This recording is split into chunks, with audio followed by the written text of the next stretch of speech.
Alright. I think we're live. We're live.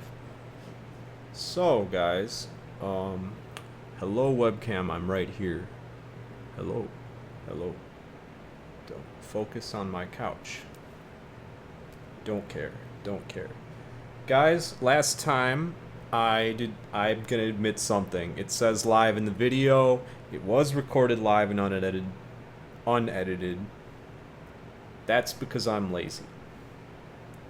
I can admit it's because one, I'm lazy, because two, I wanted to pretend I was streaming just to practice. Just to practice. Well, here I am now actually streaming live. I've been messing around. So, this is completely unrelated to my last video. My last video, I was designing this instruction set here. I've updated it since, but here we have an OpenSCAD program. Now, if you've never heard of OpenSCAD, sorry, my scroll wheel's finicky. It's a CAD modeling software, and I thought I can make a shogi set in OpenSCAD.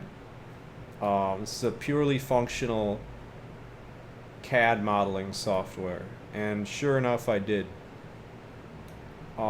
This was not easy to do. This is a very limited software, but there's our shogi set. It's got a top and bottom, so I thought I would just show that off, that you can generate 3D models with code if you want to. It can be a complete pain in the butt. These getIndex and getPose functions right here. I had to think for a while. I had to think for quite a while to understand exactly what was going on there. But that's not what I'm here to talk about. This is just some other stuff that I was doing. So let's go back to the instruction set. So since my last video, I've taken a look at the instruction set that I wrote. It was a little rushed. I think I went a little too fast. And I can take my time. I don't have to hit a time target of an hour or whatever. I just have to say what I was going to say, take my time, not get so many things backwards, right? And maybe have fewer oversights of this kind, right? Where I missed things in explaining the instruction set or adding things to it. I don't know. Maybe you like it that way. Maybe you want, you know, hot coffee, just fast-paced, bomb information. There's a part of me that wants to do it that way, but that's not how we have to do it here, right? Anyway, here is the changes I made. So first, I renamed load and store into just move, right? So we get a bunch of move instructions, right? Sorry, I did just eat a bunch of spicy noodles, so I'll be alright. I'll be okay. The move instruction, the load and store instructions are now called move. I accidentally called B branch when negative, right? It can't be abbreviated to BNE, because BNE is branch if not equal, right? So it has to be called something else. That's why it's called BMI, branch if minus. We added shifts to the Y index register, right? The reason why we want X and Y index registers is because when you if you've done LeetCode, code, you already know why, right? A lot of the things we take for granted uh, are just like library functions, right? Like it's just like a method on an array or something. But when you're doing a lot of imperative programming, there are so many algorithms that involve two indexes, right? Or two pointers. Um, you really don't want to have to juggle all that. So that's why we have two index registers, and that's why I want to privilege them to the same extent. Because let's say your algorithm is operating on a struct that's 6 bytes large, you can do that, right? If you use, move with this with 3 bytes, right? You can, and you also use the shift left, right? So like say that your index is 6 and you want to turn it into a memory address, shift it left, and it becomes 12, right? And then use the indexed memory access and it becomes like 36. And now all of a sudden you're in index 6 of a 6 byte struct, right? That's the whole reason why we have these here.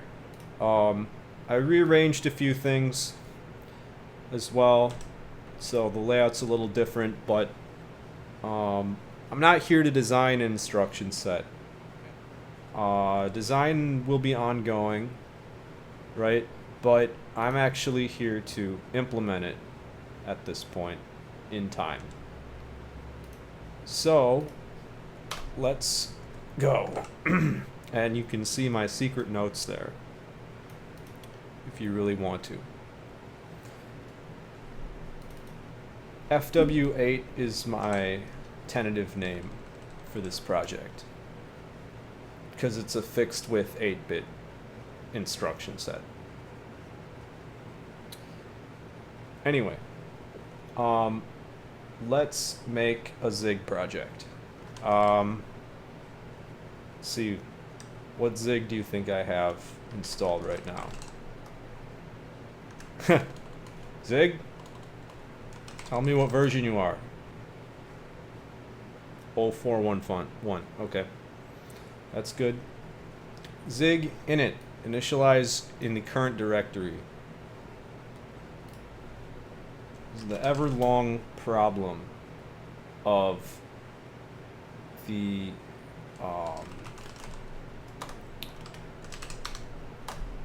doing things in a directory versus making one. Here we go. Zig init. So Zig is a language with the philosophy, right? And I like it. I do like it. I do watch a lot of Andrew Kelly content. I can't seem to get enough Andrew Kelly. He's really got his head in the right place, I think, when it comes to computing. And I think that Zig gets all of the things that C gets right.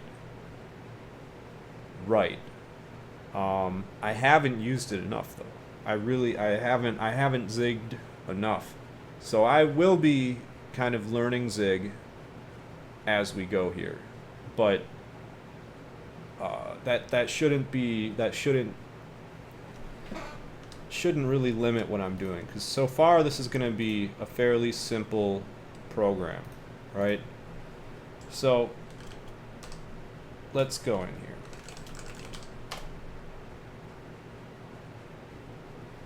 All right. I'm using Helix editor. Just hipster stuff, using Zig and Helix. No big deal.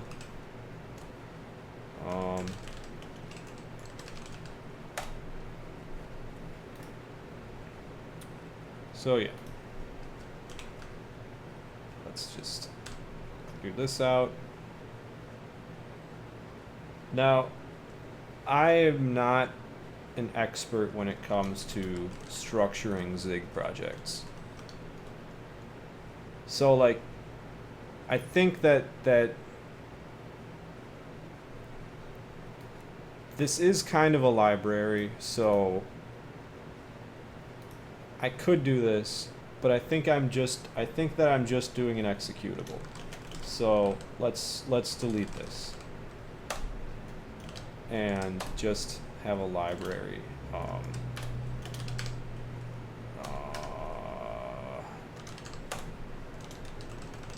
It's kind of strange how much work that is. We don't need that. We don't need that. Let's get std. Lots of fun docs here. Right.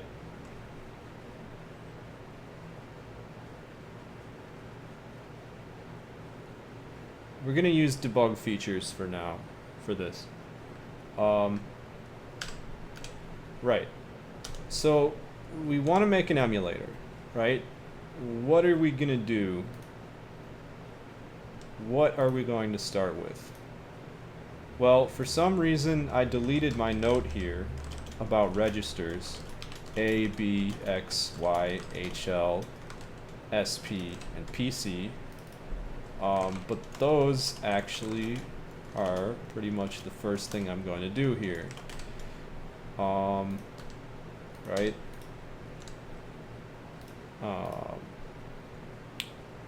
Let's do a struct. Let's do a struct.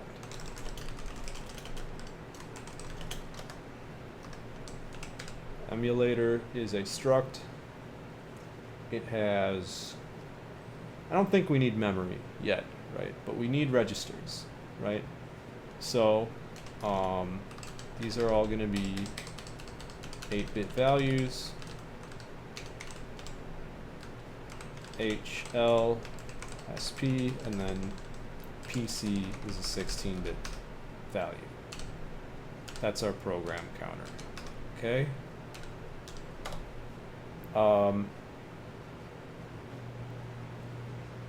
What do we do now? Well, the emulator needs a function to run a binary, right?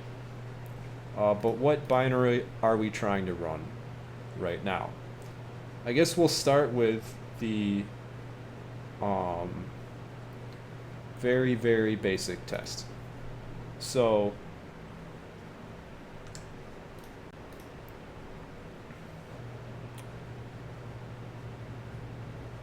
let me think about this for a minute.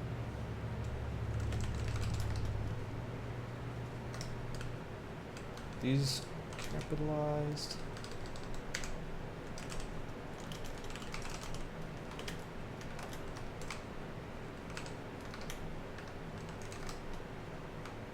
Yeah.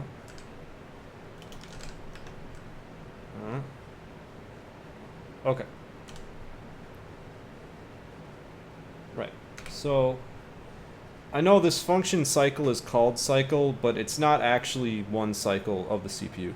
I just want to have, you know, a step. So we'll call it step.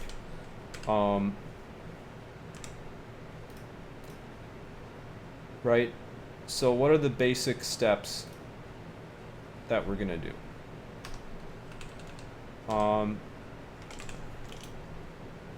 Well, I suppose we need an init as well. ROM will be a U8 equals, let's say, 100. Probably won't have programs longer than 100 yet. I don't know.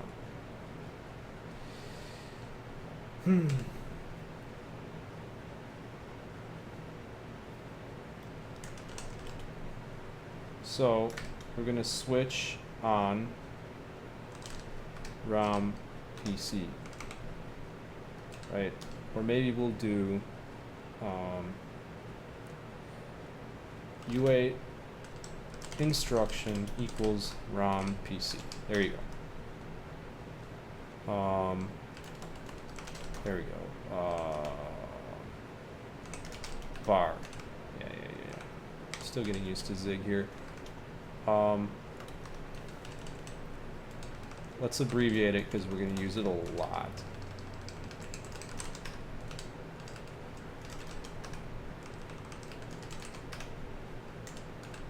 unused warning. All right. So what are we going to do first here? Well, we can switch on the instruction, right?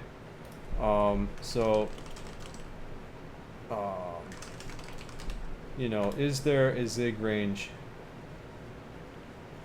switch case?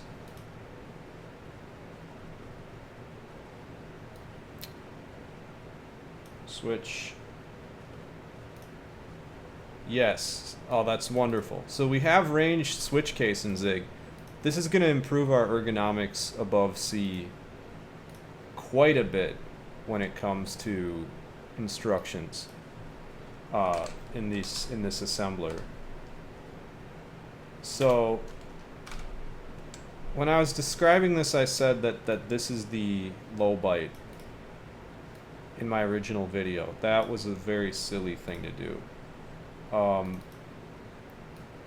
The yellow is the low byte. Low nibble. Jeez, I need to slow down. Yellow is the low nibble. Blue is the high nibble. Right? So, in the case, is that how we do it? It's C-like? No, it's not C-like. In the case of, is it dot dot dot? Wow. Alright. Nibble goes from 0 to 5. We would simply do emu.a.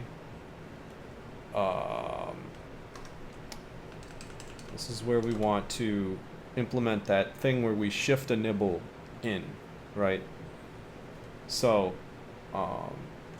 shift in nibble. Is that the Zig convention? Do we do underscore? Let me look at the naming conventions again. All right, this is very important when programming, is to use naming conventions, right?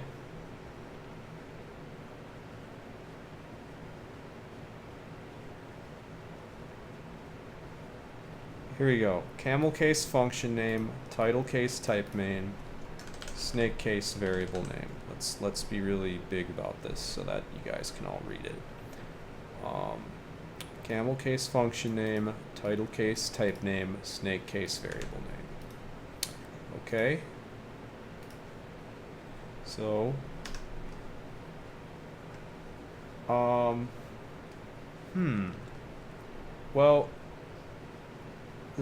this constant value sure as heck is not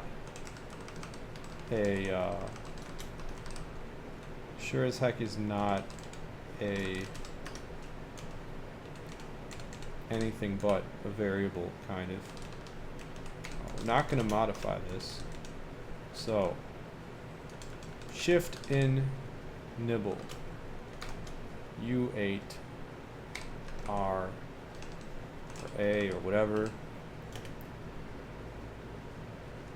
So this will mutate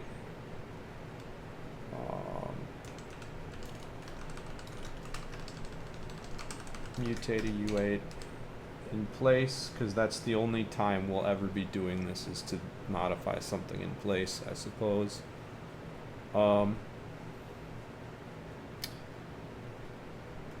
A equals shifted over by 4, and then nib is actually a U4. Nib. Okay. That's another thing about Zig, and this is a wonderful thing for writing emulators, is the variable integer sizes, arbitrary integer sizes. Right, so when we're decoding instructions, we are going to take great advantage of packed structs and variable sized integers in Zig. Those are two just killer features that we really want to use here. So so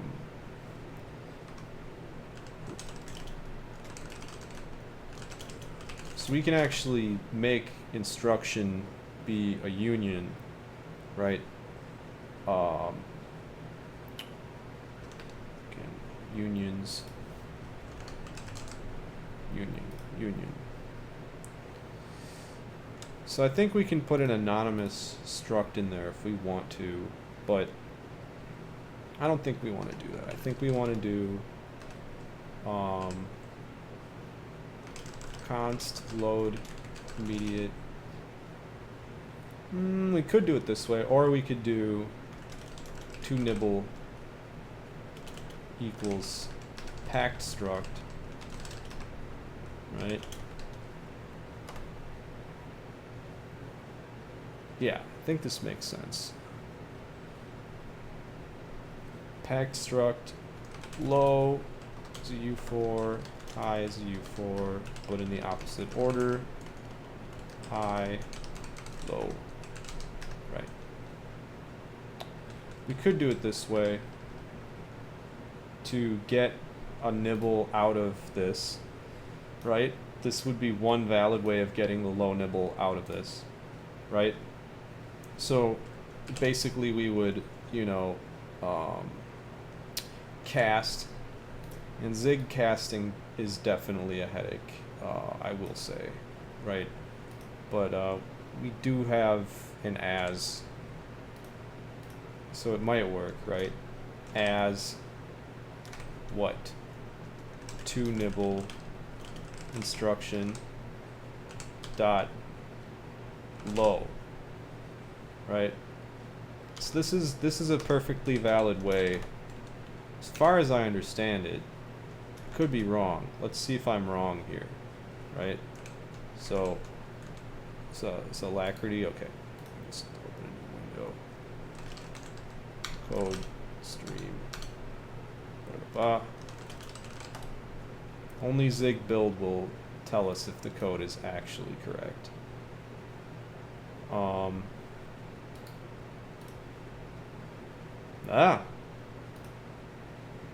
Failed to check value. Root.zig file not found. Interesting.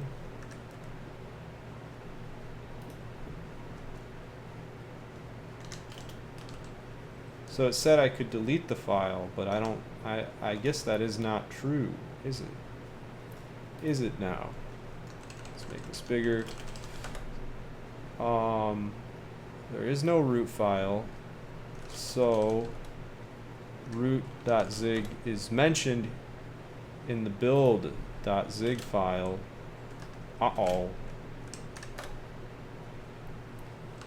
Root.zig. We don't need the libmod. I will be modifying this later in the somewhat likely case that I decide to make this project run on web, right? It's pretty likely that I want this to run on web. I want people to share the Fantasy Console ROMs with each other, right? And the funny thing is, I think you could even fit a ROM into like a URL potentially, but for now we're just gonna keep it really simple, and not add this, all of this. Just keep it simple. Okay. Libmod is being used here as well. We don't need any of that. And we don't need any of that. Okay.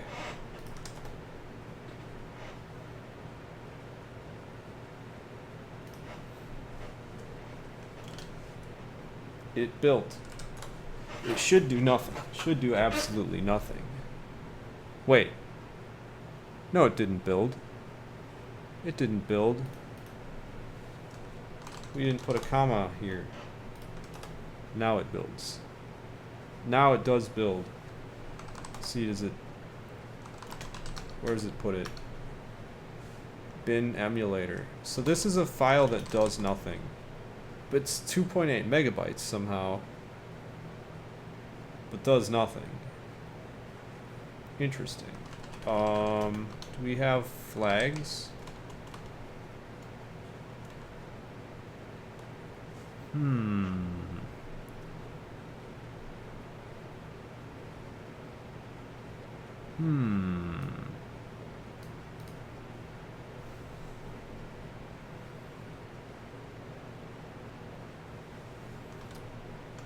Zig build release.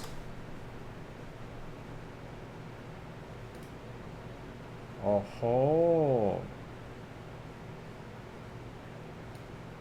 -d optimize equals release fast. Apparently the AI is telling me this. I've had so many recent things where AI gave me false information. But who knows? Maybe this is different. Yeah, it's saying release safe. Okay. So this is a release file.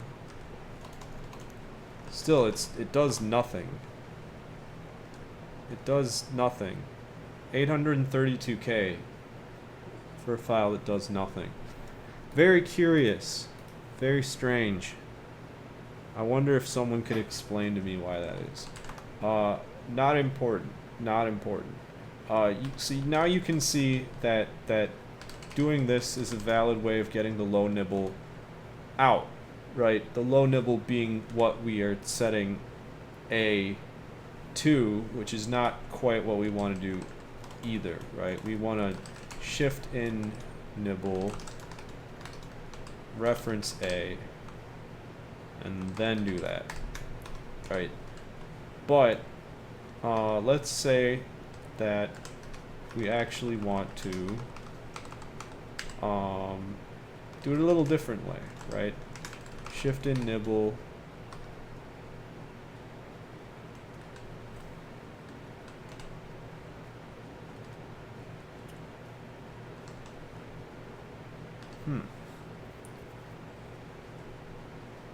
we really don't need to do all this, right? So the instruction can just be passed in, right? And then A bar equals instruction and OXF. OXOF.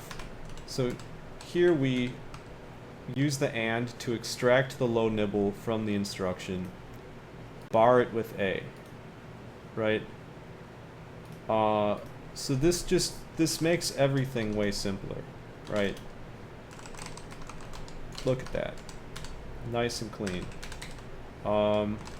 Good code does take time, you know. And then I believe we can go even further with this now. And yeah, we can. We can go even further with this.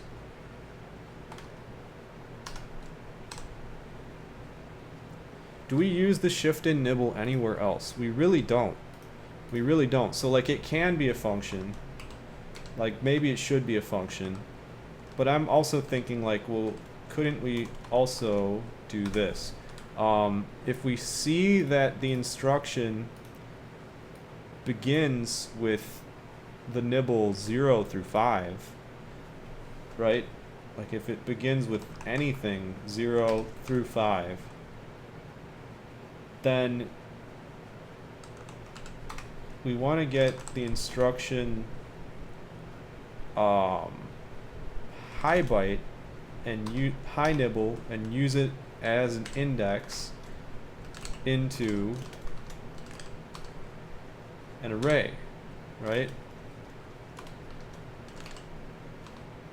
An array of all of the registers that you can set. Yeah. That is what we would want to do, maybe. So,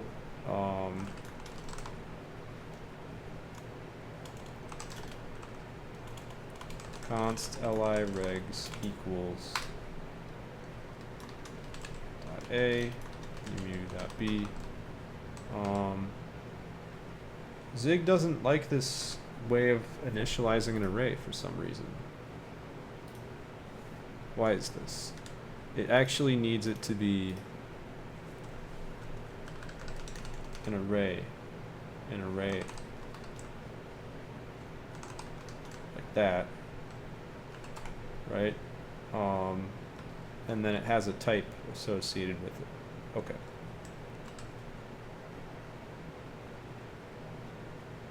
Alright.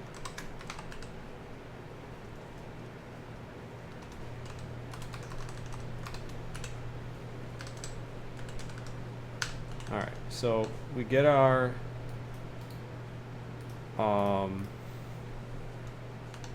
pointers, we get it all going. This is a kind of an insane way of doing things, but yeah, let's make this array a separate constant. But I believe in Zig, the way that switch cases work is switch, please. So many matches. Here you go, switch.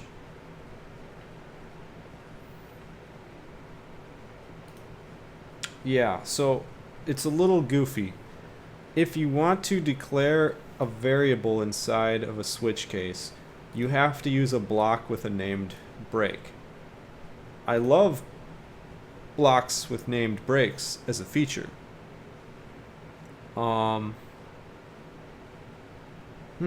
Right, and you can also put a value after it if you want to get something out of it, which maybe we do. I don't know. Maybe we do, maybe we don't. It's interesting. So, const li nibbles that li can load into is this array.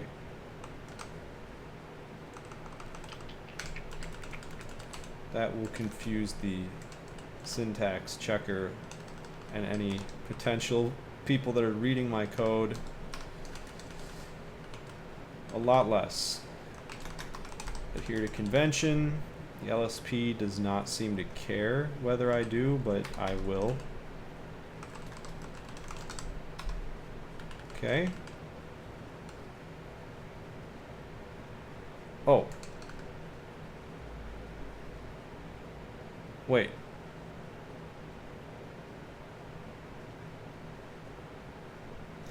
How do I reference...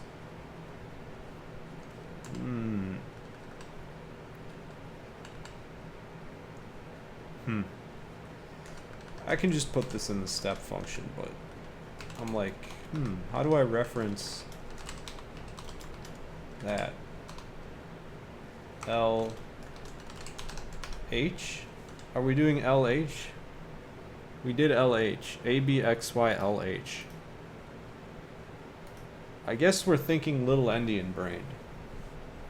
If I had a chat engagement, I think I will.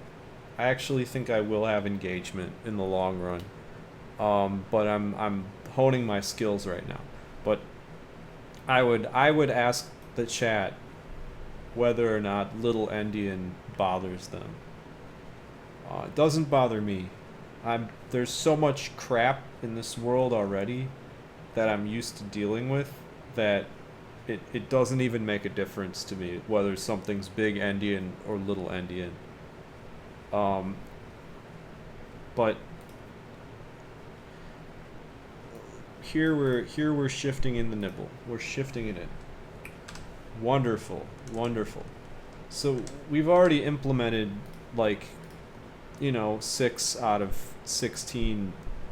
That's pretty good, right?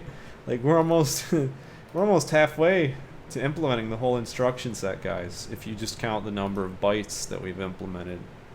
Right? But for serious, let's implement our add now. Let's implement our add instruction. So sorry for switching a lot, but that's just how it's going to be. In the case that we run into OX80, that's an add. One thing I didn't mention is that I've added binary operations both ways now. So we do have add AB, adds A to B, puts that into A, add BA, adds A to B and puts that into B, right? That just seems like a good idea to have both of them, right? So carry U1. Now, implementing this ADC is going to be one of the reasons why Zig is the best, right? This is like, you'll understand. You will understand right here. Add with overflow. Rust has this too. Rust has a trillion weird variants of add and subtract and everything. Fair enough, right? So I do give Rust points for this. But it is kind of insane when you think about it that we have CPUs that since like the fricking 70s have always used a carry bit with math operations where you add two 8-bit numbers, and if it's bigger than that, it carries over, right? And yet, okay, there is a standard way to detect overflow using some like math, right? But there's also bad ways of doing it that pop up in code and are a legitimate source of errors, because the compiler sees not that you're trying to add with overflow, but that you're doing an improper add with overflow, and it's choosing not to correct it to an actual add with overflow.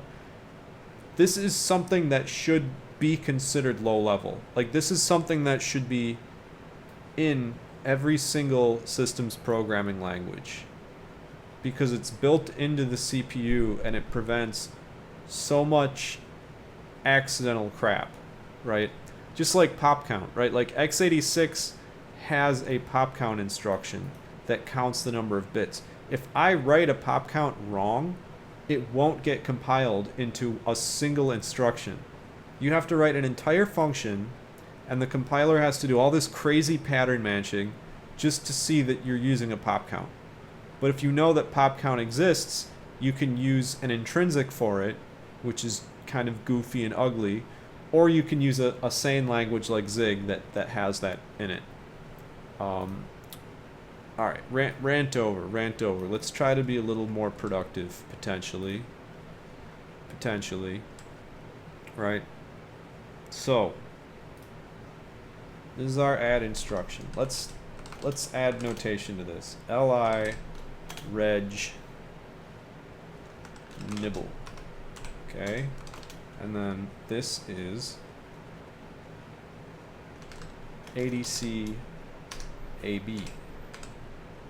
To be fair, the fact that add with overflow doesn't allow you to put an overflow bit in does kind of grind my gears a little bit. It does grind my gears, doesn't it? So we need like an exception for that case.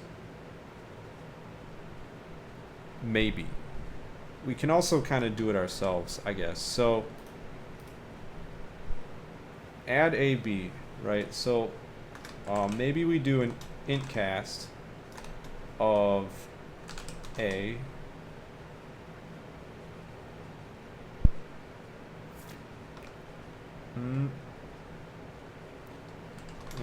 as here so it knows what it is. We're casting A to a U9. Right? Give it one extra bit for that add with overflow calculation. Plus as U9 int cast dot A dot B.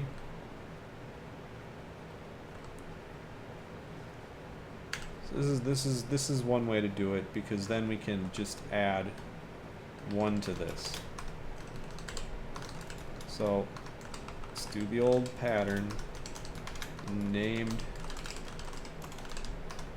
funny named block go to thingy ding ding. It's funny that in my first video about Zig, I legitimately am showing off the worst syntax feature, which is the switch case variable declarations of it's sufficient, you know. I'm not saying that Zig is bad because of this, very far from it, but this is like the one thing that just is like, why do we is it break colon BLK? Yeah, break colon BLK. Just so that I can declare a variable in here, right? So sum equals all that, right? I'm just thinking about this, right? This will work. This will work. This will give you a number from what? From 0, 0, 0 all the way to 1 FF, right? Which is the possible range of numbers, right? So if you add two 8-bit numbers, the possible range is 0, 0, 0 to 1 FE, because when you add FF to FF, they are both 1 less than 100 in hex, right? So you take 200, which would be 100 plus 100, and then you subtract 2 from it. So that brings you down 200, 1FF, 1FE. When you add in the carry bit, that gives you 000 through 1FF, which is just a beautiful abstraction, not abstraction, a beautiful solution, far from an abstraction, a beautiful solution that we get with this, right? Then what we would do, carry. Now this is actually, we don't want this, we want another one, as U9 int cast mu.carry. Again, I'm literally showing off somehow the worst and best features of Zig all at once right now through this ugly mess that I'm fairly sure is necessary. I'm fairly certain it's necessary when we look at the int cast. Converts an integer to another integer while keeping the same numerical value. I'm almost certain that's necessary. Let's try removing the int cast from one of these and see, you know, will it complain? You know, do we have ternaries in Zig? I think if statements return a value, actually. So if sum and OX100 1 else 0. I think that's valid code. So we're going to set our carry bit, right? And then let's say, okay, we want 80 or OX88, right? Because we have, here is our 80, here's our 88. Right. So then when we want to set the register, we want to do this. Dest equals if instruction is OX80 A else B. Great. Finally, set the destination to there's a truncate cast, I think. Truncate. Truncates bits from an integer type. Yes, we truncate.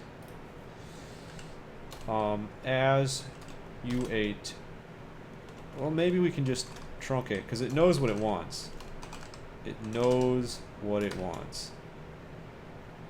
Truncate sum. Great. And finally, now this gets me thinking, because we have a 0 flag as well, right? 0 is another flag on our emulator. And we want to set it. But if our sum simply has 0 as the low byte, does 0 get set, right? So like, say we add 80, OX80, and OX80. Our result is 100.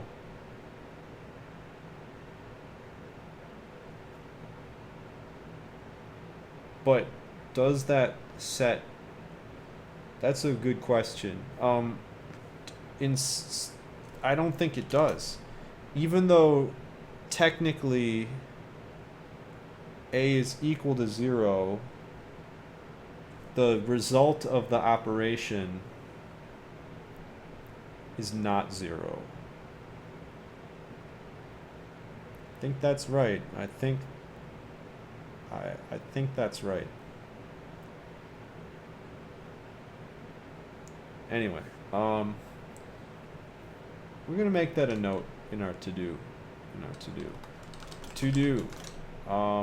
And I like to steal from 6502 because it's very well designed.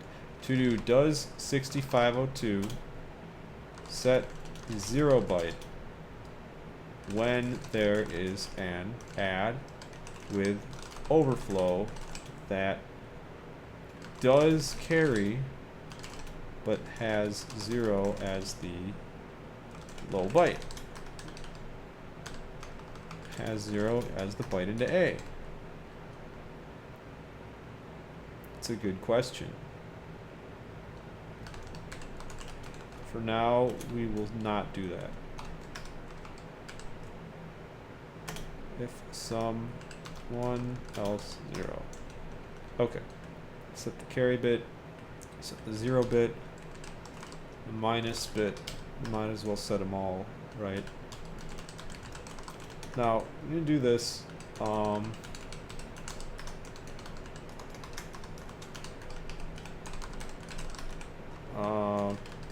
Set bits, set CPU bits.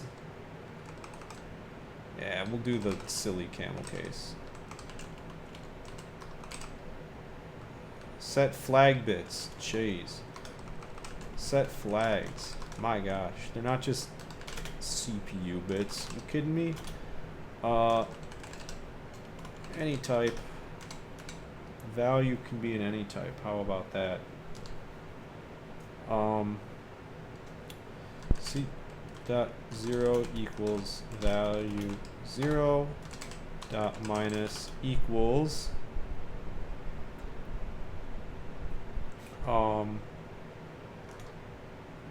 as I8 truncate value less than 0.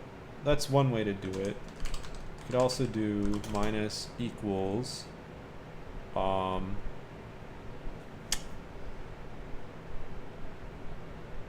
mean, in the case of subtractions, the value you could have the carry flag set Because just one thing I want you to remember this, and I haven't gone over this. In 2's complement representation, which is what I've been using, when a number is negative, it has the highest bit set, right? And the number 100, you know, OX100, would be considered negative, right? Even though 00 is considered 0, which is ambiguous. Okay, 101. 101, is that considered negative, right?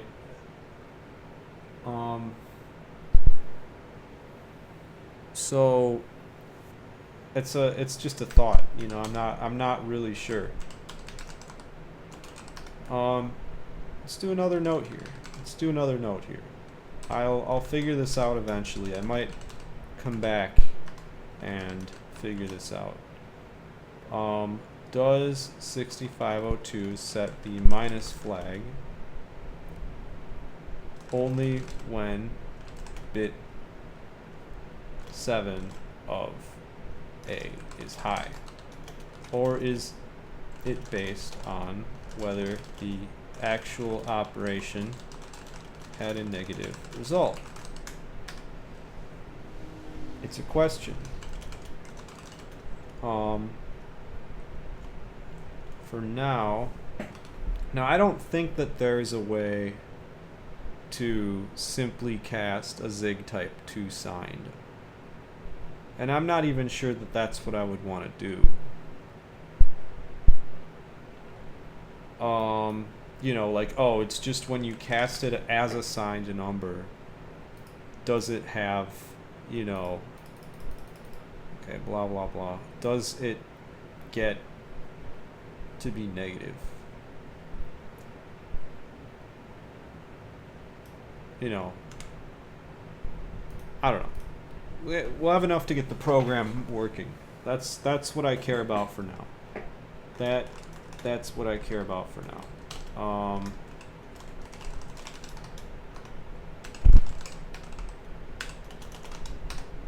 Ba-da-ba-ba. Just do that.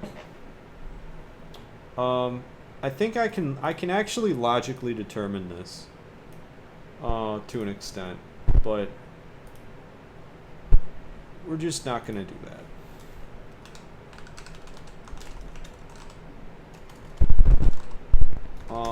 Oh yeah, we can also do this.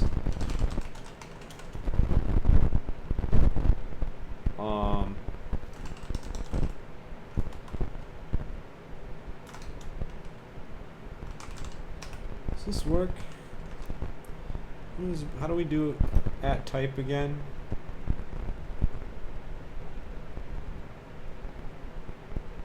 This is the inverse of type info. Okay, type info.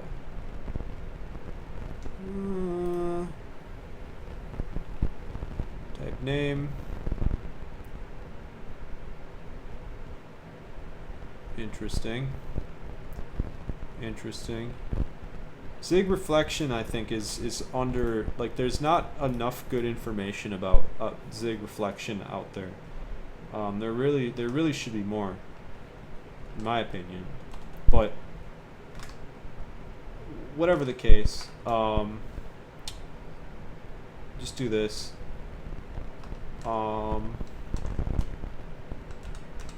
Carry equals as U9 value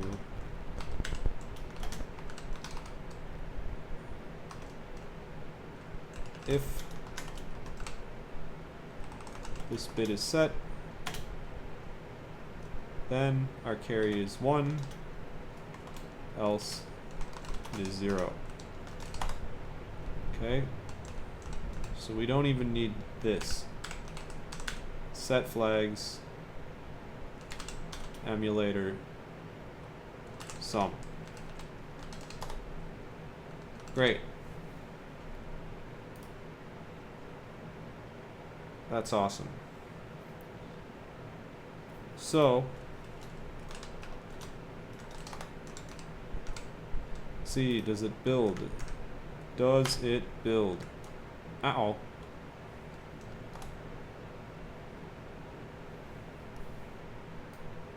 What's going on here?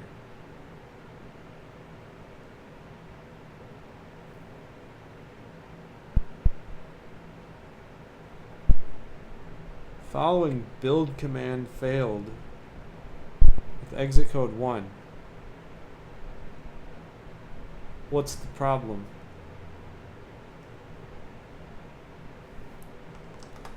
I think we should remove...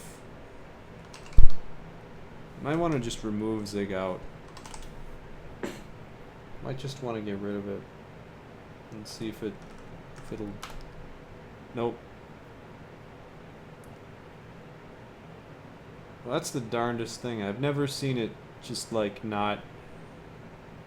Just like tell me nothing. Tell me nothing at all. Is it because I'm not using any code? Is that why? I don't know. Let's give these some values, I guess. Nah, we don't need them. We don't need values. Let me just do this.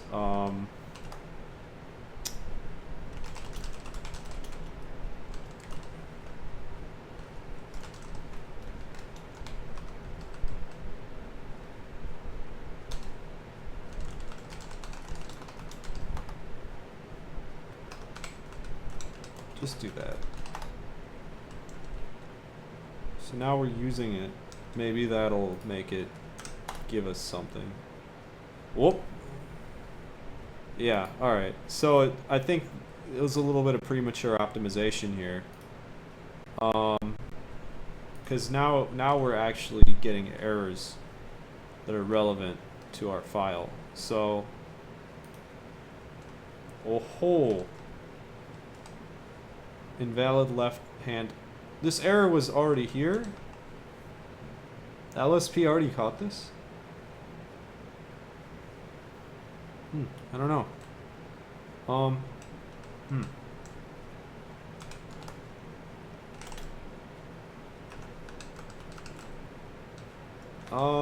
How do default fields work in Zig?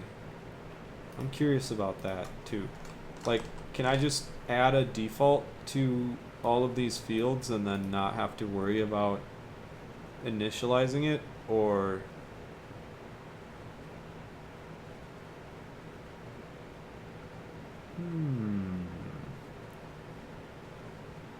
default field values containing executed at compile time, cool, and allow the field to be omitted in a struct literal. Wow. Alright. Here we go.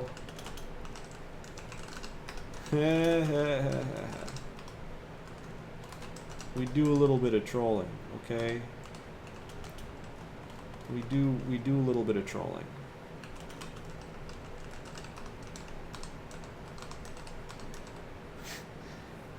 Some of these do actually need to be 0. But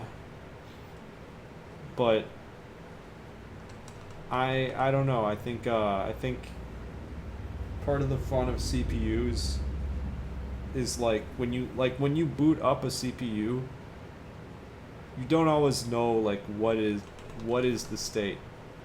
You know, it's an interesting thing. So right now,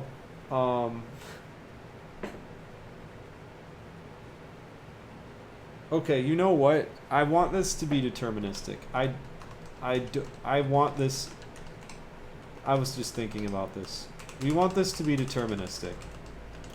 Okay. We want this to be deterministic. Yeah. Yeah, we do. Yeah, we do. So now the only thing we have to feed in when we initialize is the RAM. The RAM. Now, does it have to know the size of the RAM or not? It's a question. Let's see. ROM is. Oh yeah. Let's write our little program and see, see if we can't get the state of this thing out and make sure that we actually wrote some decent code here,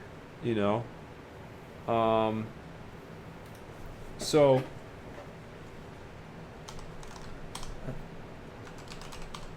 I'm pretty sure you can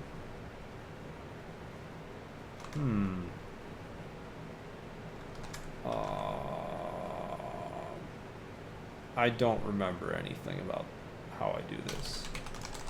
Can we just print out the emulator? Perhaps, right? But let's write our first program for this. Right? This is going to be really complicated.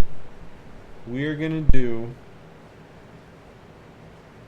9 plus 10. And it better not print out 21. Okay, it better not.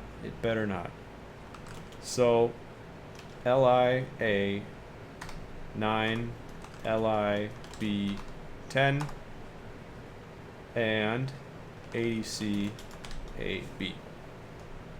Right. So that's our really simple program, and it translates into assembly, right? So our first instruction is O9,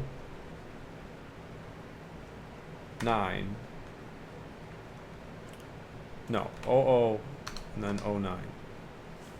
Right. Let me just do it all in once. Just make it simple. 0009. Right, so that 00 loads 0 into the high part of A, and then 09 loads 9 into the low part of A, right? And then we're using hex. So this actually is going to be 101A. And I hope that in seeing this, you're starting to realize a little bit like why this is cool, right? Because when you look at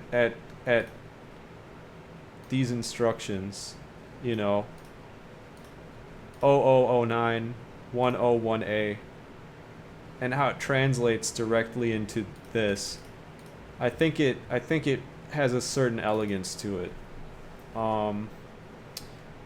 That is it's just cool that like the high nibble, like the way we write hexadecimal, the high nibble is determining a lot about what's going on.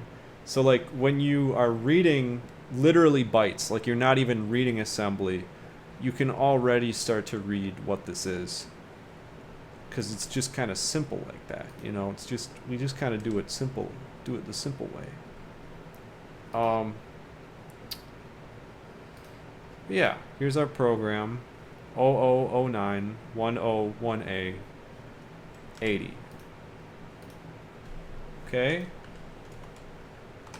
0009 101A. Remember, A is 10 in hex. 80. Here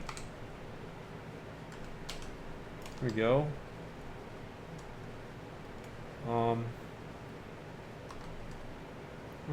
ROM equals?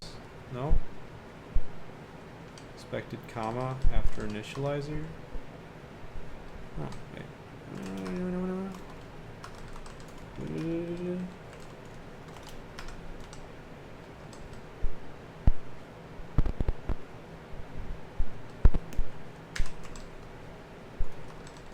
Does it need me to tell it what it is?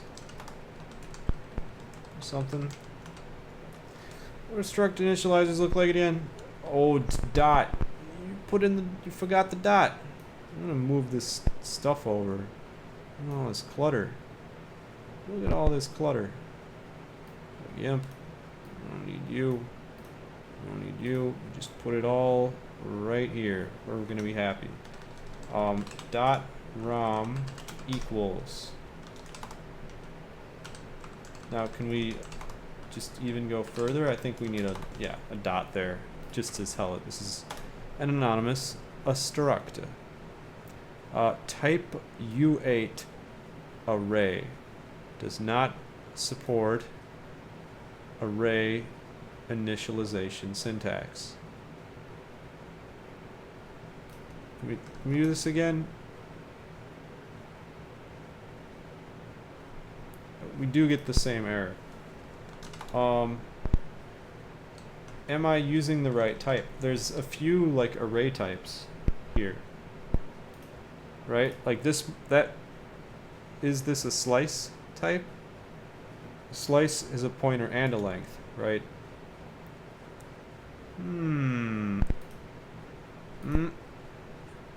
But wait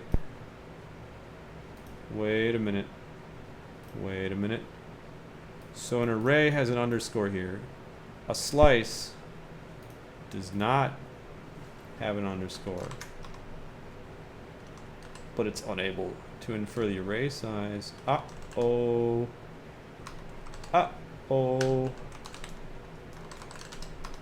We could do this like here. Yeah. But then it might complain because this is smaller than our ROM size. Right? Yeah. Expected 100 array elements, found 5. So now we need to use like concatenation and all this funny stuff.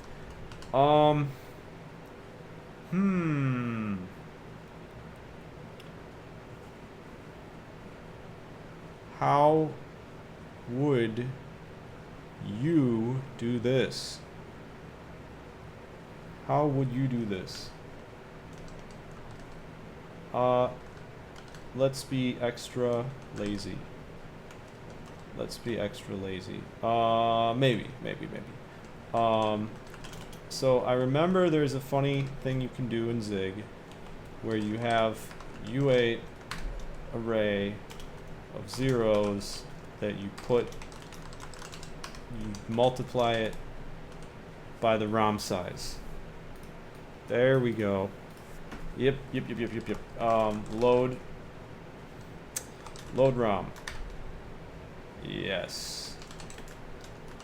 So it starts out, the ROM is initialized to 0, 0, 0, fun instruction that loads 0 into A.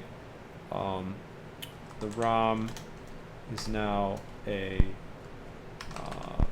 fat pointer, right? Because it has a length. It has to have a known length. Yeah. Colon. It's not Golang. We have a colon here. So it happens, you go crazy. You will go crazy learning every language. You will not remember syntax. Is there a memcopy type of thing? You know? Should I? Oh.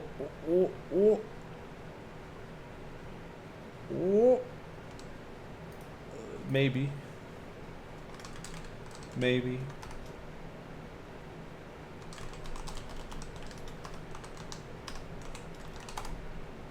Okay. I think that works. Now, there's something I'm gonna do. This is it's off base, but it's gonna give you a taste. It's gonna give you a peek of the vision. Okay, it's gonna give you a little taste of the vision. And I think once you start to really taste the vision, you might really get addicted to it.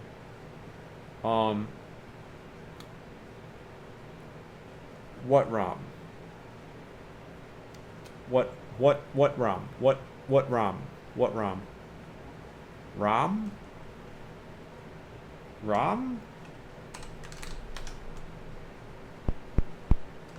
Mem.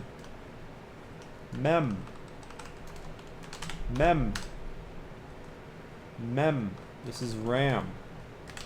It's RAM. Oh yeah. It's RAM. What you thought? You thought we would be like an NES and have a ROM? Just have... That's not very fun, is it? You just have a chunk of code in your... on your computer that is not subject to change. It can't do self-modification. It can't be overwritten by glitches, right? It can't have... you can't selectively load like one thing here and another thing. No. ROM gets loaded into RAM for it to be executed.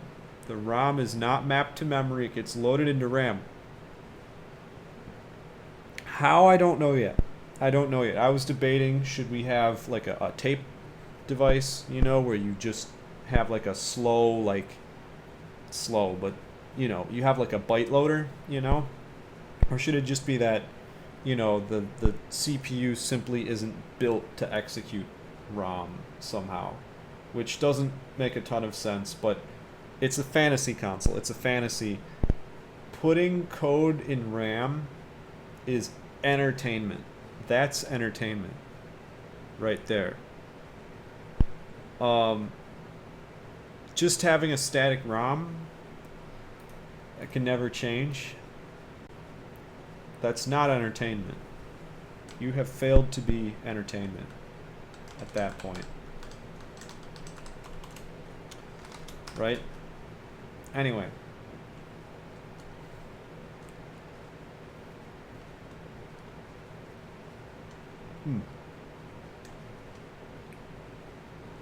Does this even need to be a function? I suppose it does, but, you know, anyway. Did I delete my ROM? Oh no. I think I deleted my ROM. Guess what? I remember the ROM because it is so simple. Because it is so simple. Watch this. Watch this.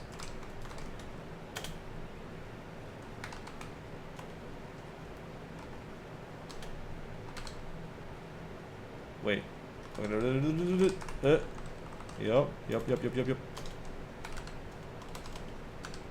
Oh.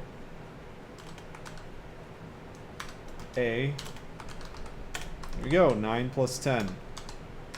9 plus 10. Look at that. Look at that. I don't know. I think when you've made something simple enough that, like, I think a viewer who's been paying attention, I think it would just fit into their brain. I find that pleasant.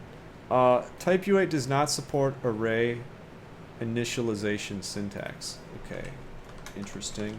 Does it turn into a slice when I pass it in? Is that gonna work? I think that does work.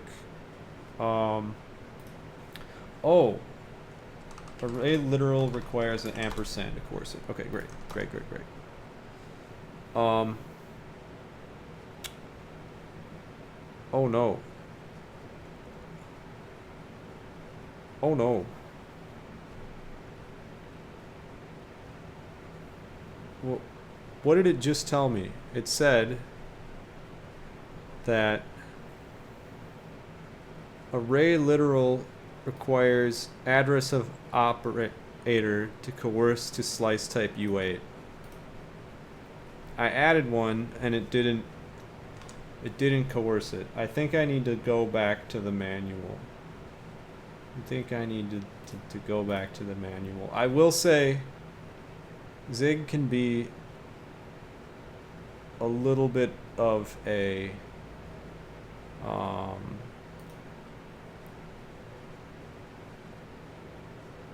it can be a little bit of a tricky language sometimes. Oh man, I can't hardly scroll.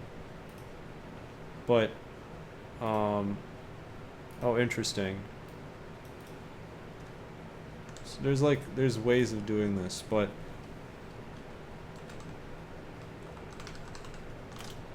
it's like we can do this equals like that, and then I don't think we need to reference it at all. Whoop. Oh,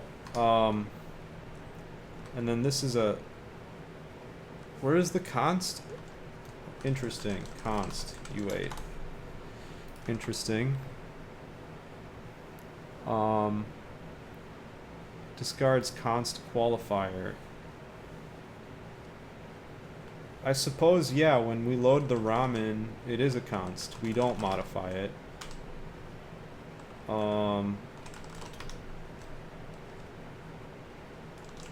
Okay. Just getting this to make sense here. Oh.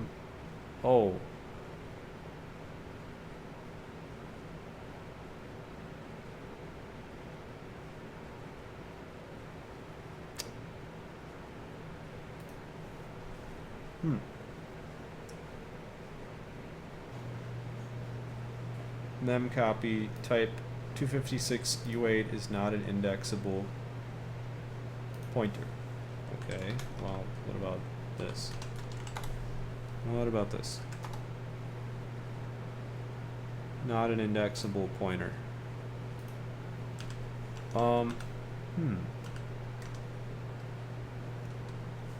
Maybe I don't want to use memcopy. I don't know. Source must be a slice, a pointer to an array, or a many item pointer. Okay, that sounds right. It's not an indexable pointer. Oh, did I mess up? Do I only want to make this one part of it? That? Hey, okay, we're down to one error. We're down to one error. We're so close to adding 9 and 10 together. You guys, I can't believe it. I can't believe it. Why is this an issue? Why is this? What's the problem here? Do we not do that anymore? We do it different than C? Oh, okay,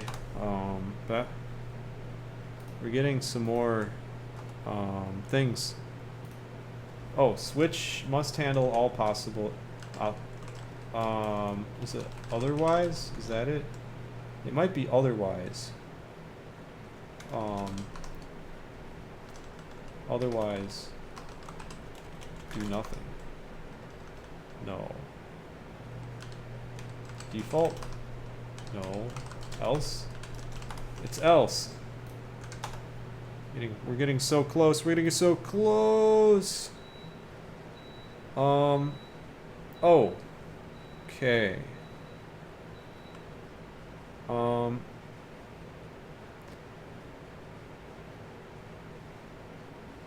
Alright. One thing at a time here.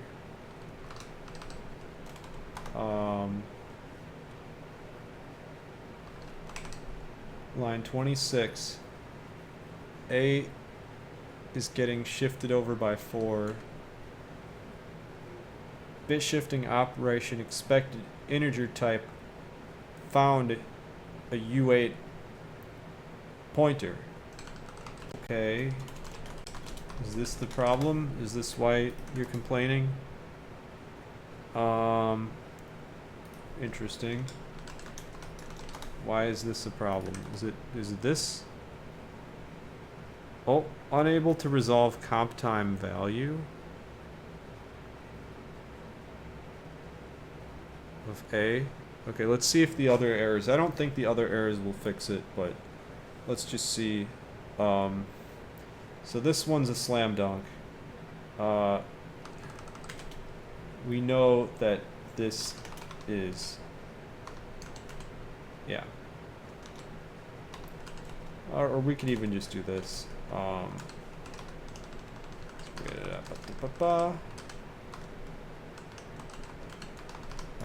Right. Okay. 0 equals, right, value equals 0, so if value equals 0, 1 else 0. I swear I wrote that code already, but whatever. Dot minus equals truncate value O. Oh ho ho, wait a minute. Hold on a minute. Well, I know int cast. Attempting to convert a number which is out of range is illegal behavior. So don't do that.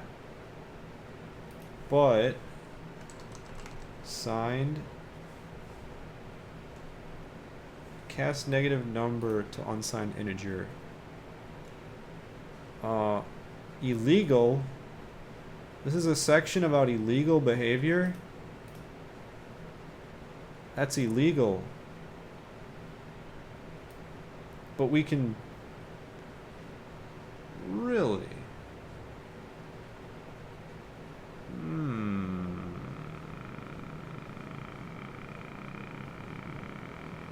Well.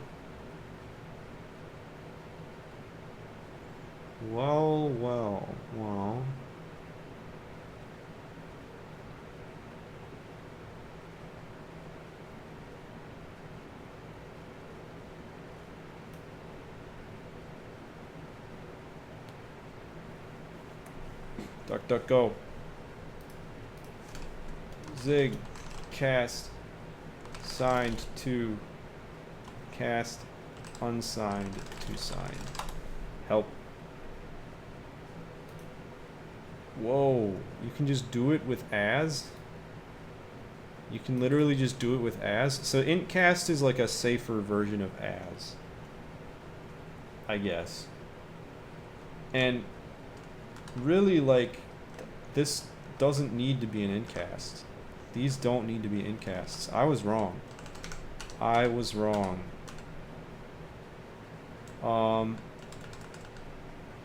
But if it can just be an as, then it says expected signed integer type found U9 though. Do I have to double as? That would be crazy. That would be crazy. Double as? Oh! Signed 8-bit integer cannot represent all possible 8-bit values.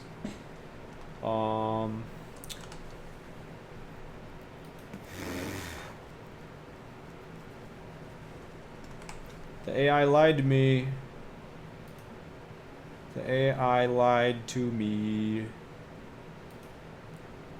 Bitcast. Bitcast. Bitcast. In C, this would be a lot simpler. It's strange because I don't even see bitcast here. Oh, there it is. Am I silly? Am I dumb? Sorry, I shouldn't say that. I shouldn't say that. I'm not dumb. I'm not dumb. Just a little bit. Like the absent-minded professor times here. Bitcast doesn't take a type. Interesting. Okay. So we're cutting off a bit, and then we are telling it that we want a bitcast into an I8. Okay, good. All right. Now, here it says unable to resolve comp time value, and this is on line 26, shift in nibble, which apparently we're calling it in a comp time context. Oh, wait a minute. Truncate must have a known result type. Oops. I think I'm getting into serious heck of Zig right now. I think I'm getting into the heck of Zig right now. Oh my gosh. And then I have to do this.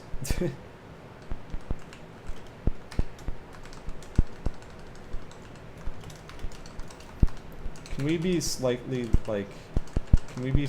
less insane about this? Why don't we just do this for now?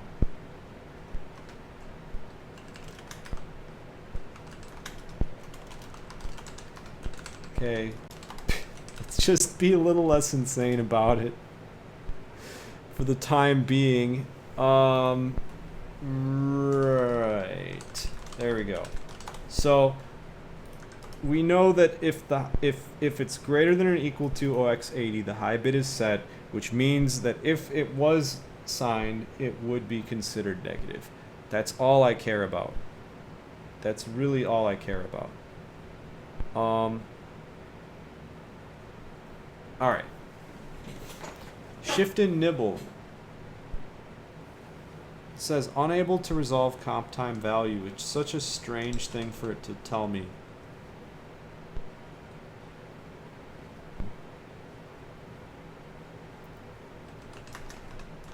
I'm confused. I am very confused about these errors. And see, when I add this stardust equals truncate sum, all of a sudden it doesn't have an issue with that, but it says invalid left hand side. I'm guessing that this error is just like prior to that one, right? So like if I, yeah, now it has this issue. So like, yeah, it's just kind of like it will get stuck on this, but this is not solving this, right? And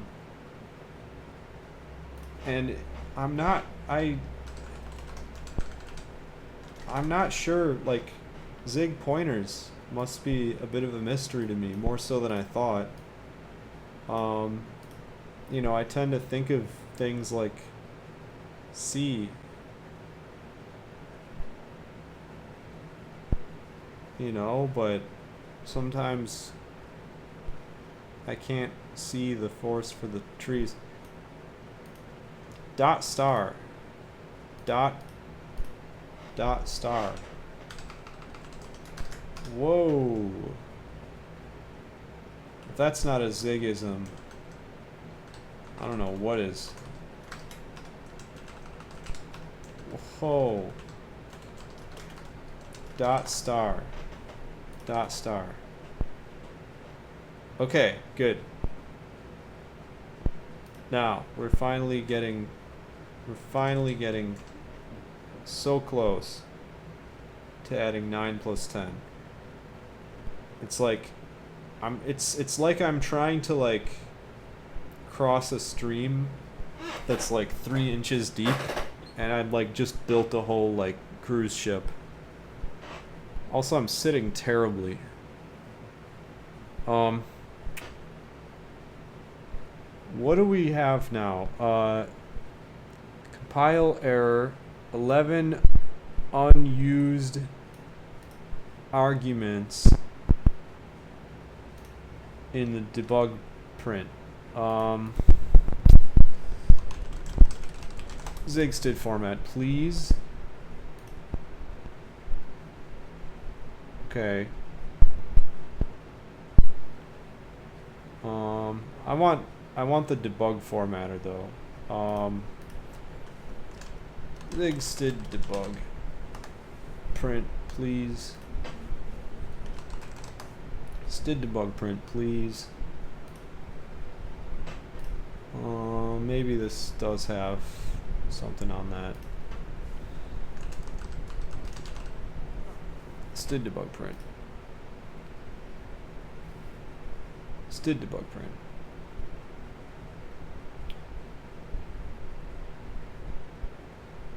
Intended for use in printf debugging. The worst kind of debugging. Yes. The worst kind. Let's figure out this one thing, and then I have something silly to show you.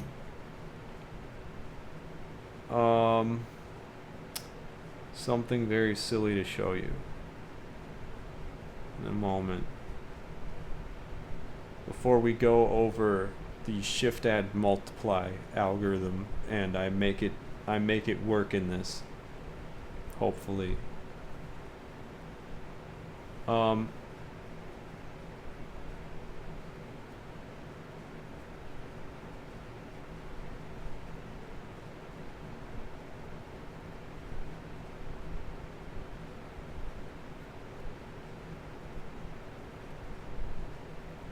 Okay, yeah.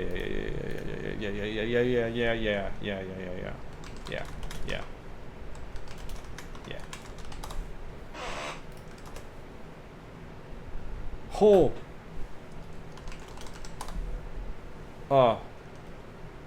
Wait. Zig.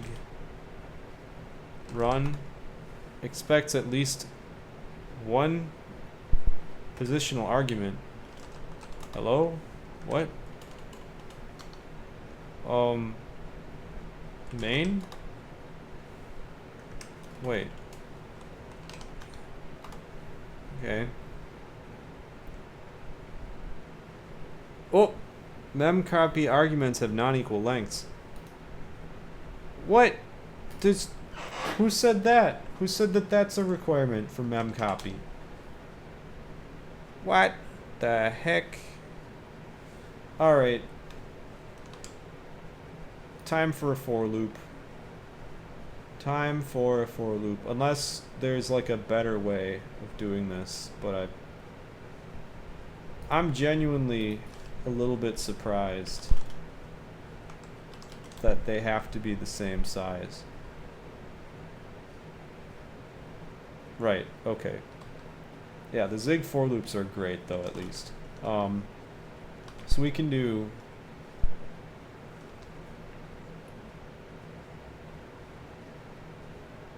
well, we want to iterate over a slice, right? So maybe the slices section shows us how to iterate over them.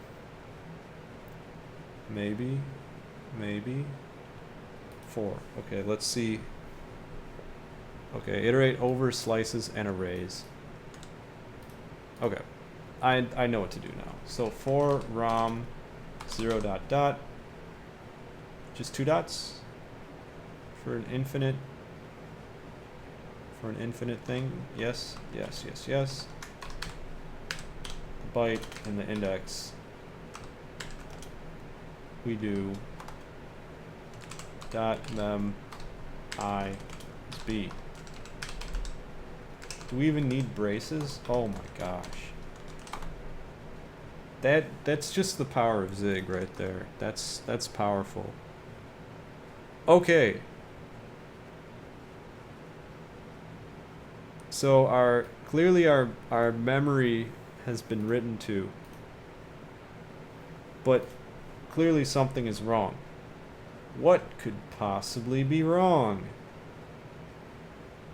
Am I cracked at LeetCode? I'm not cracked at LeetCode. I probably could be eventually if I wanted to like memorize a bunch of algorithms. But I'm not actually. So, well, the problem is, of course, that our emulator's not executing very much. Well,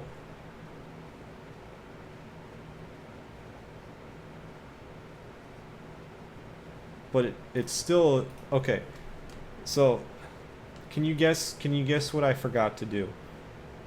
You can't guess. You can't guess. We got to increment the program counter.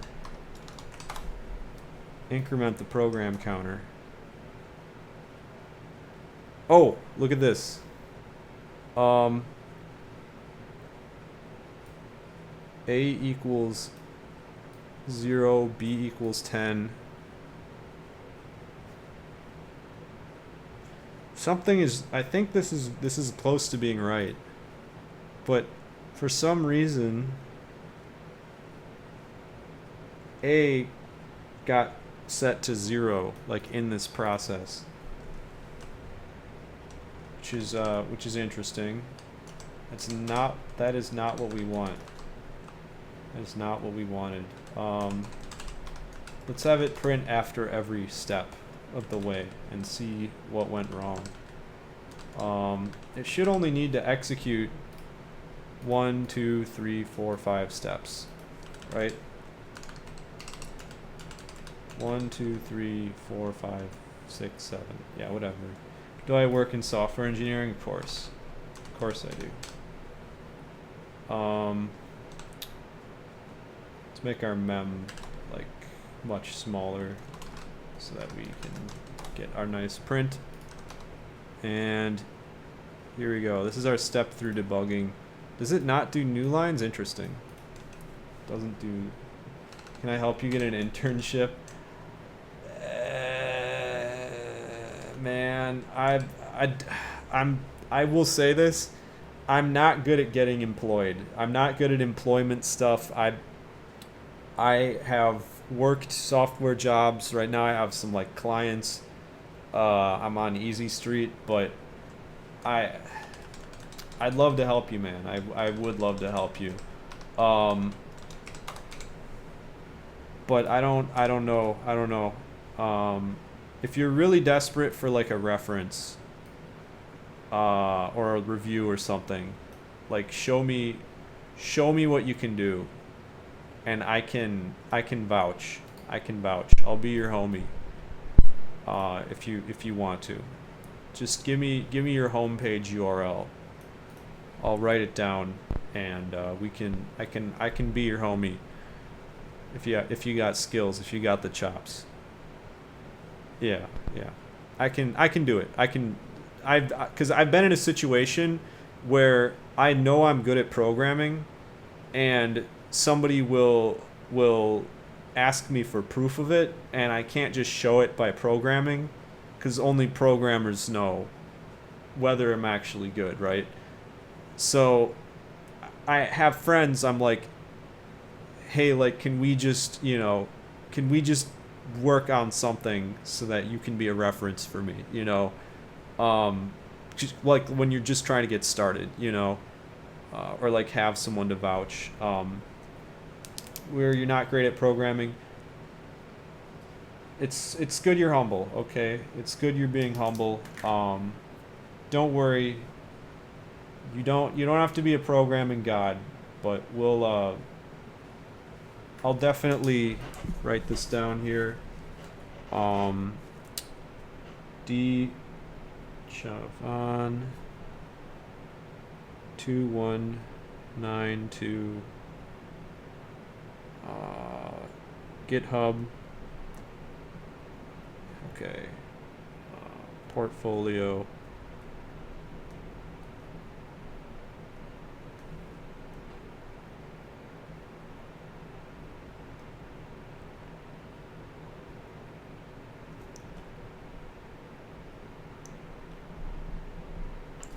Yeah, so I have it written down.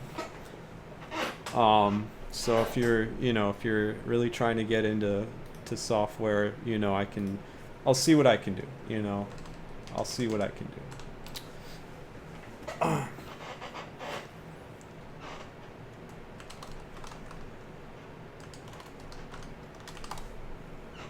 So here we have our program. Okay, so this is the problem that I should have realized this because it's so obvious now. The instruction 00 does load 0 into register A. It actually does. And because my memory is initialized with zeros, guess what happens, right? So when you look at the execution of the program right here, we can see, okay, A gets set to 9, perfect. B gets set to 10, perfect. A gets set to 19, perfect. 9 plus 10 is 19. It's not even 21. But then, oh look, a 0 gets shifted into A. Now all of a sudden we have 19 times... Is that really 19 times 2, 4, 8, 16?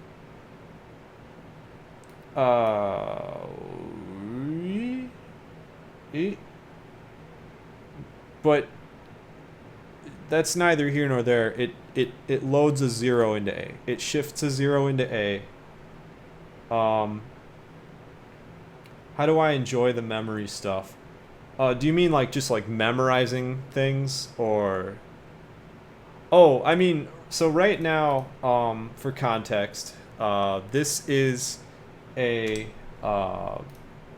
this is an instruction set, and actually on my YouTube channel you can see part 1 where I designed this instruction set. Now I'm making an emulator for the instruction set, and what I'm doing is definitely dirty work in a lot of ways, but I'm anticipating that this will create an interesting like assembly programming challenge for people that are interested in like, okay, like how did retro games work, you know, how, you know, the whole like fantasy console scene I think is interesting, and I want to try to contribute to it with an assembly language fantasy console rather than just like Lua. So is it painful? Yes, but okay, you know, like spicy food is literally just painful, but we eat it and we like associate it with eating and we enjoy it. That's the way I feel about programming. It's like I only started programming to like mess with results, make like, you know, toys or games or whatever. Um, and I got this association where this like hard, almost like drudgery is associated with the result of writing the program, right? So I think it's a matter of start with something small, like start by making just little programs that make you happy, and you will learn to enjoy this stuff. That's my advice. Um, and yeah, I'm speaking of happy. I'm happy just to see this dot a equals 19 right here. This makes me very happy to see.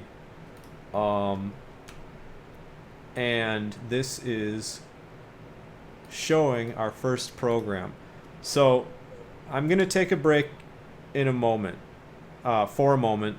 I will be back, and I will show you how to multiply two numbers. So I will be back. Coming soon. How a computer without multiplies.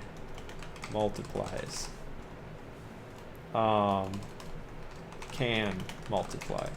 There's multiple ways of doing it. You could say there's a whole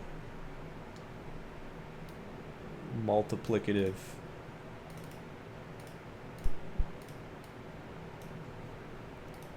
draw attention to it. I'll be back.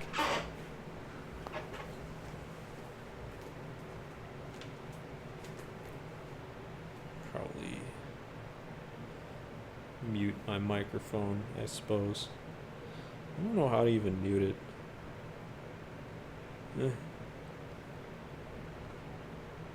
The OBS. OBS and mute it.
me cover one more thing before we end the stream. But first, a little refresher or palate cleanser or whatever. So this is why I don't really like AI coders. I don't like AI as a source of truth. I think that it is useful, but people are taking it way too far, right? And here's a perfect example of that. I was gonna buy an audio amplifier, right? And I was looking at these two, Chinese amplifiers. There's the V1.0B, V1.0G, right? I have some 40-watt speakers. I'm okay with this, amplifier, right? Look at the answer that Google's AI has given me about this amplifier. The primary difference lies in their functionality and application, with the B acting as a complete solution for stereo amplification, and the G serving as a power-focused component for more efficient home audio use. As far as I know, these are both just power amplifiers for audio, right?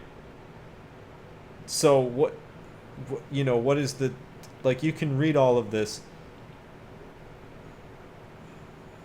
It doesn't. Okay, so the G has cooler operation. It has more power efficiency, maybe. The B is aluminum. Maybe the G is not aluminum. Maybe the G doesn't have a speaker protection circuit. Maybe the G doesn't have advanced circuitry. Oh, we need cooler though. We need it to be cooler, so we need to get the G. Right? Let's go to the website. Let's go to the website for Fosse Audio. V1.0B. The only difference is the color. You see this? The only difference is the color. B is black and G is gray.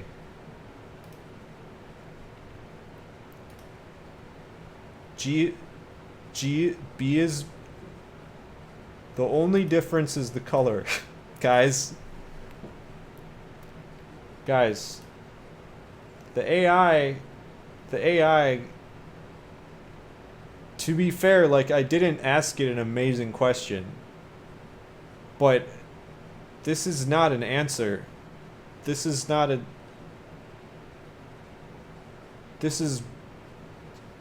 I don't even know, like, any assumption, like, even mild, that you bake into your prompt, the AI will turn it into something. It will make cheese out of grapes if you ask it to. It will, maybe there is actually a way to do that. I don't know, through some, like, alchemy, but it will do what you ask it to do, even if that's, like, a very mild, like, implicit assumption. Anyway, let's talk about 8-bit multiplication. Oh, that's ugly. Okay, there we go. Let's have a conversation about 8-bit multiplication. So, what is a multiply? What is a multiply, right? So you do, 23 times 24, right? What are you doing here? So basically what you're doing is spreading the digits in a certain type of way, right? So you would do 24 times 3 here, plus you shift it over. You shift over 24 plus 240 times 2, right? So what are you doing when you multiply by hand? You take each digit, right? And then you multiply it by, you multiply the what do you even call this? The multiplicand or something, some crap. We're just gonna call the top number A and the bottom number B. No big words, okay? Top number is A, bottom number is B. You take B and multiply it by the lowest digit of A without moving it over. And then for each subsequent digit, you shift B over by that many digits and multiply it by that digit, right? So the same principle applies in binary. If I want to multiply 1010 times 11, you can think of it like a convolution if you want to. I already know that the result is 1111. How do I know this, right? Because just like with the conventional multiply, you take 1010 times 1, right? And then, well, I suppose I'm doing it upside down, but so, you know, we can think of it in a few ways. You know, upside down, right side up, it doesn't matter that much, right? But we could say, okay, 1010 times 1 plus 10100, you know, shift it over, times 1, right? That gives us 11110. Okay, I was wrong. It's not 1111. It's 11110. I should have known that. I should have realized that. But the idea stands, right? That's what we do in binary, right? So how does this actually translate into a program, right? So let's take a look, not at the shogi. Not the shogi is not what matters, but we take a look at our spreadsheet. We get an idea of what instructions exist to do these such operations, right? We have add, we have bit shifts, right? So we have adds, we have bit shifts, and we have conditional execution. So all of this will challenge our knowledge. It'll challenge our skills. There's a wonderful book called Programming the 6502 by Rodney Zaks, and I think you can find it for free on archive.org actually. You know, I should probably not show you my secret browser history. I should probably use a different profile, but anyway, this book, I don't remember who recommended it to me, but this book describes how to program the 6502. The algorithm for multiplying on the 6502 is described here, and it's basically the same as what I'm doing here. This book, other than like the binary coded decimal stuff, which nobody cares about anymore, business logic, you know, we gotta have our binary numbers for our business logic. Nobody cares. Nobody does that.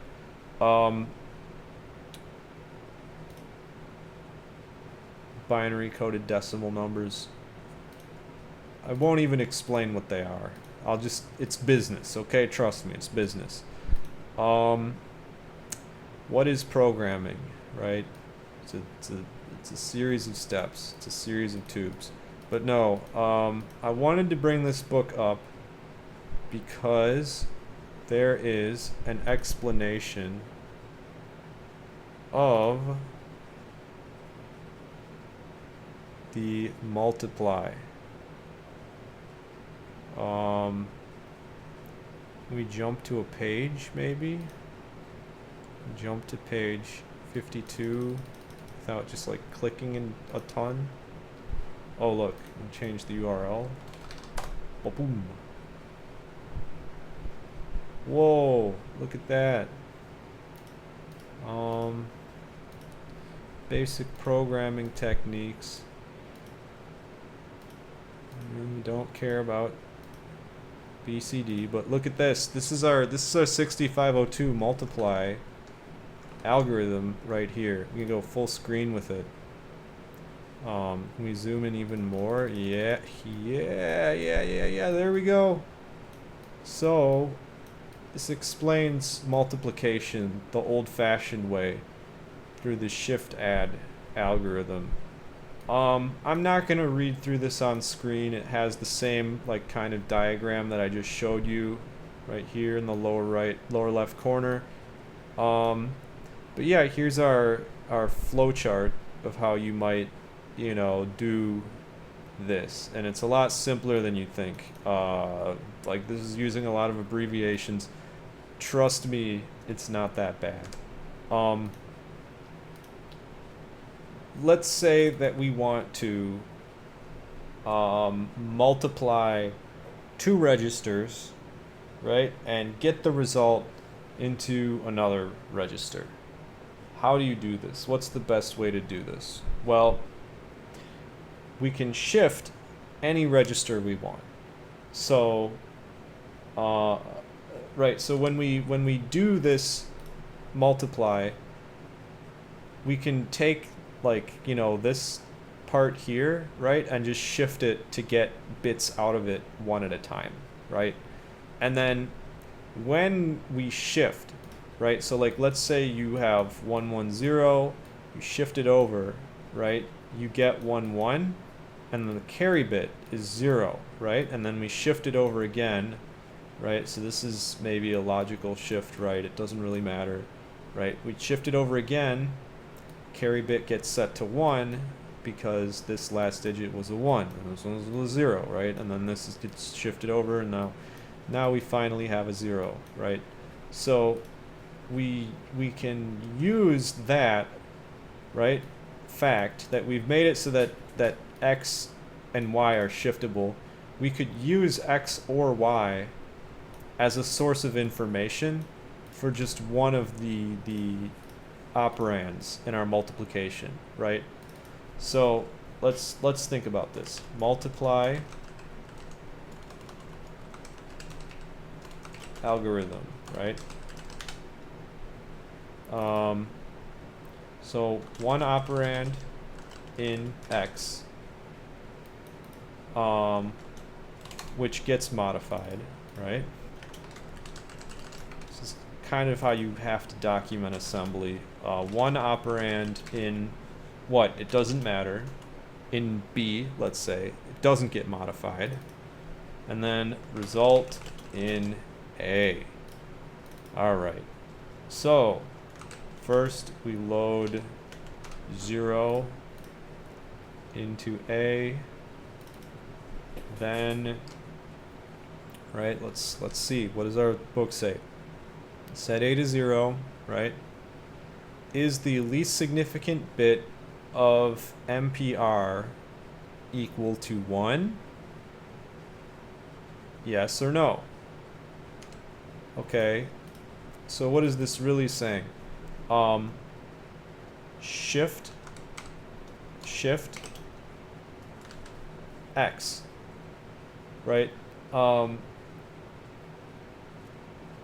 I think that there's some magic that makes this algorithm in this book really elegant that I'm just not gonna do, because I'm keeping it kind of simple and dumb, both for myself and for viewers. But this still will teach you like the essence of the algorithm without all the bit magic, right? Load 0 into A, get the, today we're getting the most significant digit out of X, right? If that digit is 0, then we branch to, let's say, no bit. We'll call our label no bit, right? But if we do have a bit, what do? Add A to B, right? So this is where we say, okay, our number was 1, we do add it, right? Because if our number was 0 here, right, if say it was 1, 0, this would be a 0, we don't add it, right? You simply just don't add it because you encountered a 0, right? So now we know that the carry is set because we just did a BCC. We don't want a carry in our add. Definitely don't want one, right? That would mess up our whole algorithm. Now we can add A to B, right? And then here's our no bit.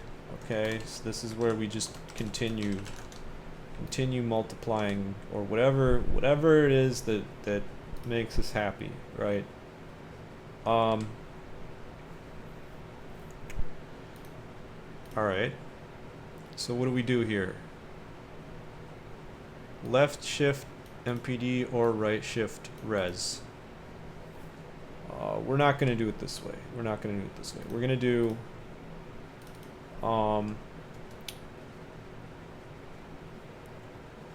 we want to shift A over. We want to use an arithmetic shift left on A.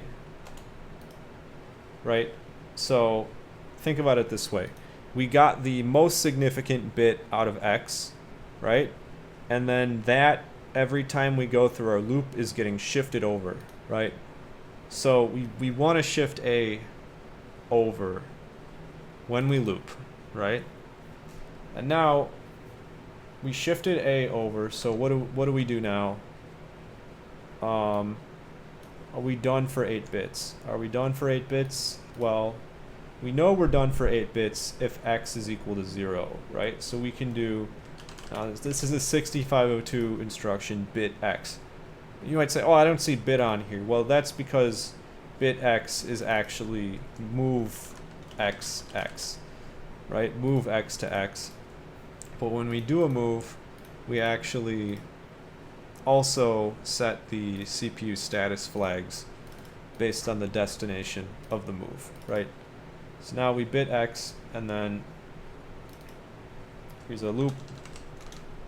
Okay. Bit X, and if X is not equal to 0, so BNE loop. Okay, so there's our multiply. All right. This will take. I think this won't always work, right? This won't actually always work. Will it? Because. Wait, let me think. So let's run through this algorithm, right? So here's our A, and here's our X. We know that B is a constant, so we don't have to worry about it that much, right? Here's our A, here's our X, right? So our first run through, let's say we have 1, 0, 1 in X, right? So we shift X over. Right, so it's going to get shifted until this digit, right? So it's going to keep on shifting it until this least significant 1 gets shifted out, and then it's equal to 0. But if it's 100, or even like 10, does that not break it? Because we shift X over, right? Let's just say that B is 1. Like we're just multiplying 10 by 1.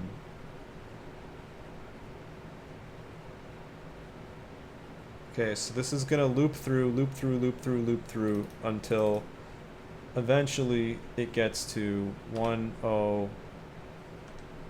Eventually X will reach 0.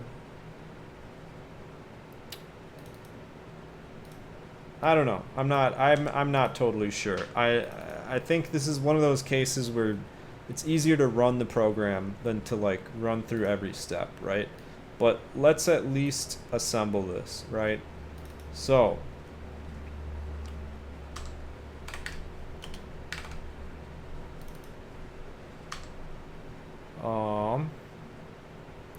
what do we got here? This is a 9. It's a 9/8. Is that right? 9/8. Yep. And then, so here this is going to be a decent amount of code because we have to load the jump address right into here. So I think it's honestly easier if we like space it out, because we know that this actually translates into 3 instructions.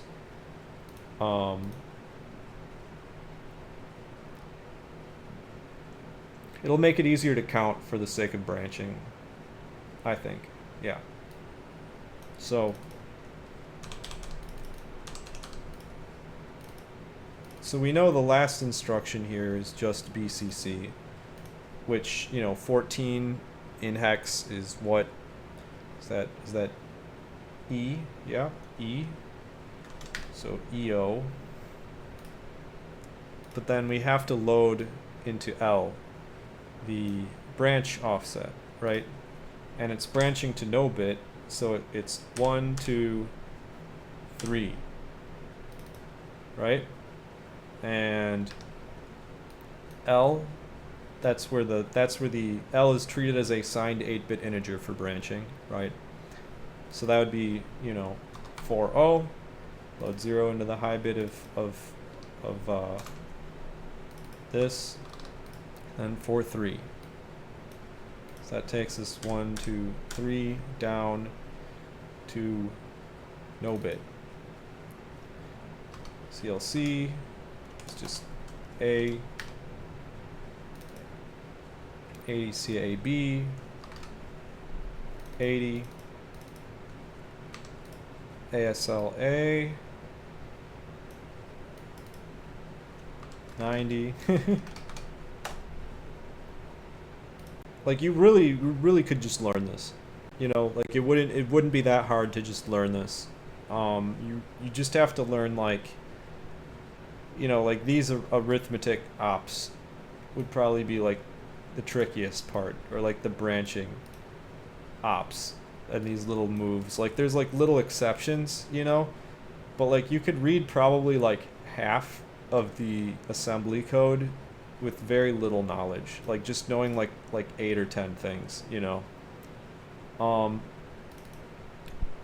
bit X, that's gonna be so move reg, we need to specify like how is this actually structured, right? And so let's say it's RR, right?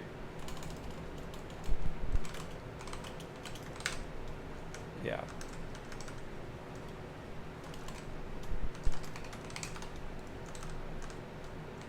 Reg RR. There. Yeah. Not a huge fan, but it gets the job done. Now we know that first the destination is encoded and then the source is encoded, right? So move starts with 11, which is B, right? And then the source is X and the dest is X. X is register 2, which would be 10. So it would be B1010, which turns into what? 89A. Right, so this would be BA. 1010 is A. Right? 89A. Yeah. Okay. And then once again, we want to make sure that it's obvious what's going on here, right? So BNE is E2. Yes. And then we want to load our offset, our branch offset of loop, which is 1, 2, 3, 4, 5, 6, 7, 8, 9, 10. So we want to load minus 10 into L, right? How do you get minus 10? Well, you start with binary 10, right? And binary 10 is 8 plus 2. So it is 10, 10, right? So you take that, and it's actually 0000 1010. But the rule with 2's complement is that in order to find the, like, in order to negate a number, first you invert the bits and then you add 1, right? If you want to look up what 2's complement is, you can, but that's just how we do it. So first we invert the bits, then we add 1. So there's our minus 10. 1111 0110. Those are the nibbles that we want to load in, right? To what? To L, right? Which is 4 is load into L. So load F into the high of L, and then 110 is 6. 4F, 46. Alright, so this is our complete program right here. The only other thing we have to do is set up a procedure call for this, right? Maybe I'll do that later. I don't know. But let's just load X. Let's load, we want to multiply. How about 7 times 6? And right now this is just an 8-bit multiply, right? It multiplies 8 bits and 8 bits into 8 bits. Normally, and what CPUs normally do, is they will multiply 8 bits and 8 bits into 16 bits. That's what the geniuses programming the 6502, with one register, it's able to do this. Well, to be fair, it also pretty much uses memory like registers. So like when you look at the result of the program, you can see RESAD, that is a pointer, right? So this is doing a lot of memory accesses. This program is doing a lot of memory access. When the 6502 was around, memory access was pretty quick, so it wasn't actually an issue, right? But I don't know, that's just not what we're doing here. We have a fixed width 8-bit instruction set. It's load store. Memory access is not going to be that simple, right? So anyway, what does it look like to load into X? Well, X is register 2, right? So this is how we load into X. B is register 1, 1017. This should be a correct program. It's tricky to get this right. It is genuinely tricky, right? But we do our best.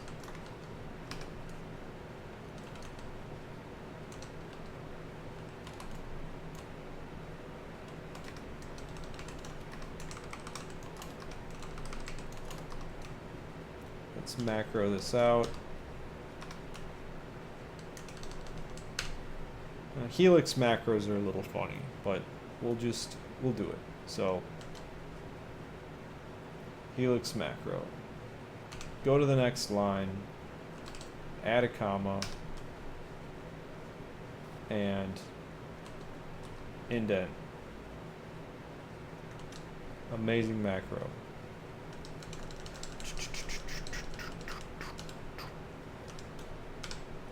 Oh, I need to make them hex too, don't I? Let's re-macro. Let's rethink our macro. Core to macro, right? So we go to the next line, go to the start of the line, add an OX, go to the end. Was that comma already there? I don't know. Let's try it.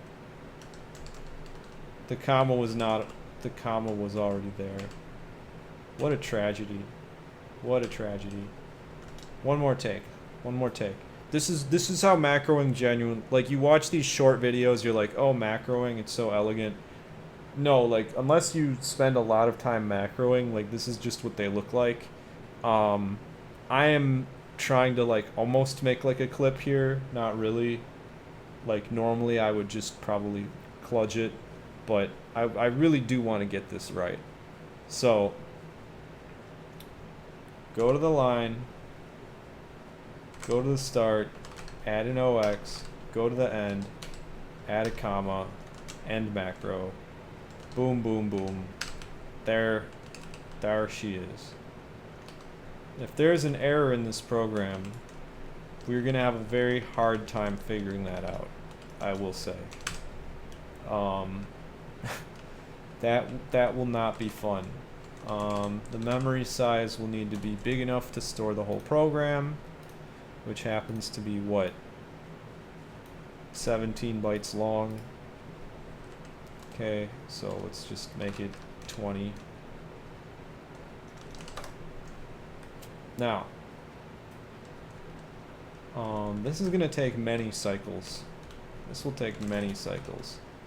So, let's do, like,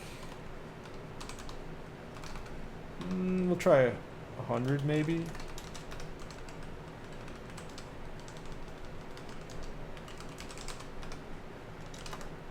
Is that gonna do it? Expected loop payload found an identifier.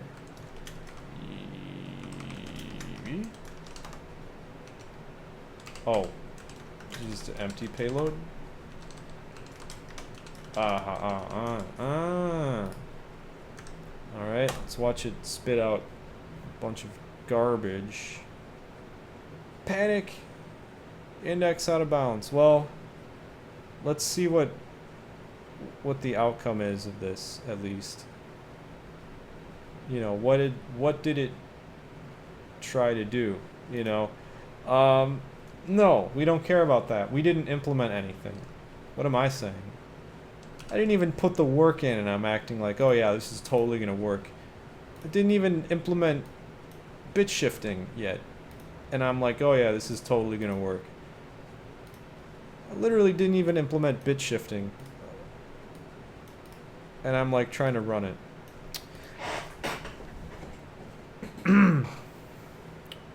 For shame. For shame. OX98.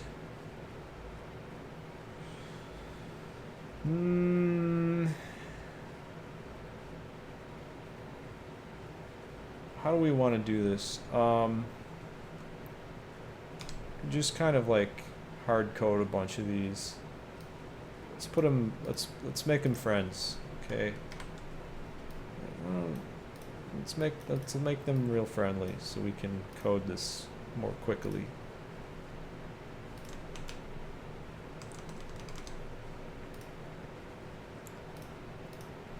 So do I start with just the instructions we need, or do I implement them all?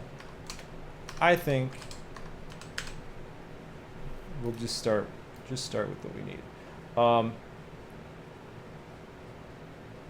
So ASLX. So what is this going to do? Well, it's going to do this. Equals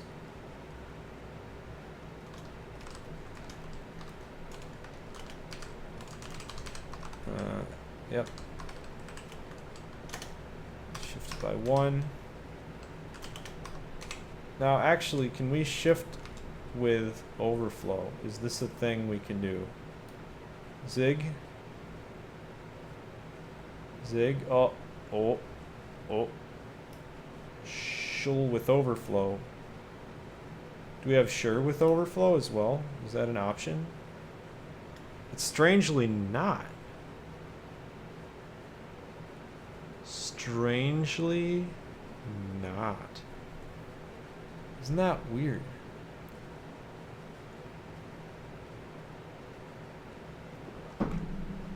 I don't know. I don't know.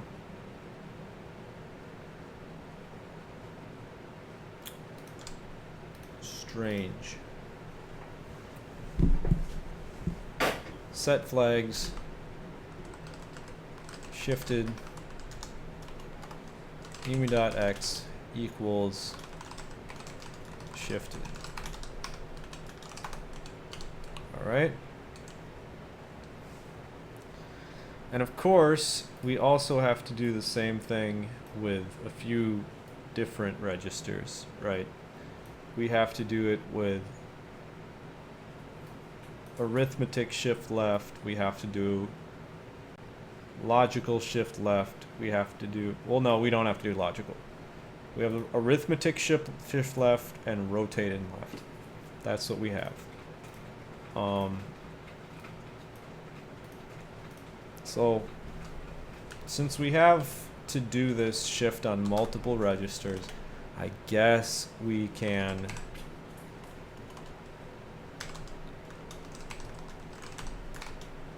do this.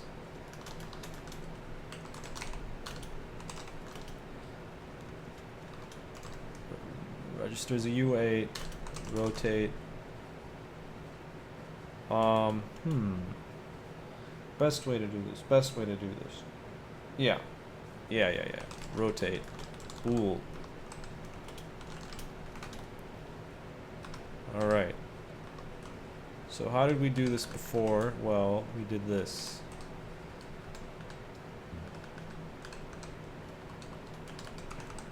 As U9 reg.star and reg.star equals a truncate here, and if rotate shifted bar equals mu dot carry in that carry bit. Wonderful. Wonderful. OX98 do left shift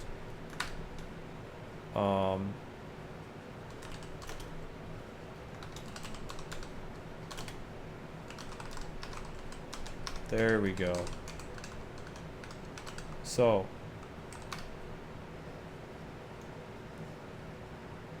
yes, so 98 is doing that with X, 90 is doing that with A. Okay. Now we need to implement branching. Okay.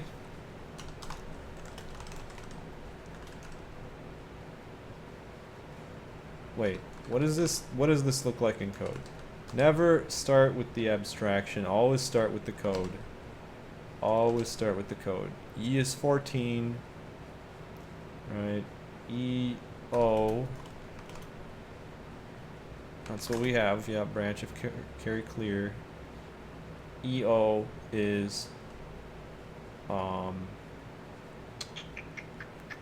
what is EO? What is EO? Think of it this way.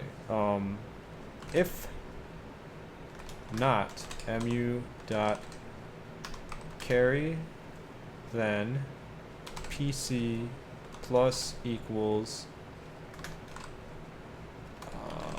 bitcast to i8 emu.l. Okay.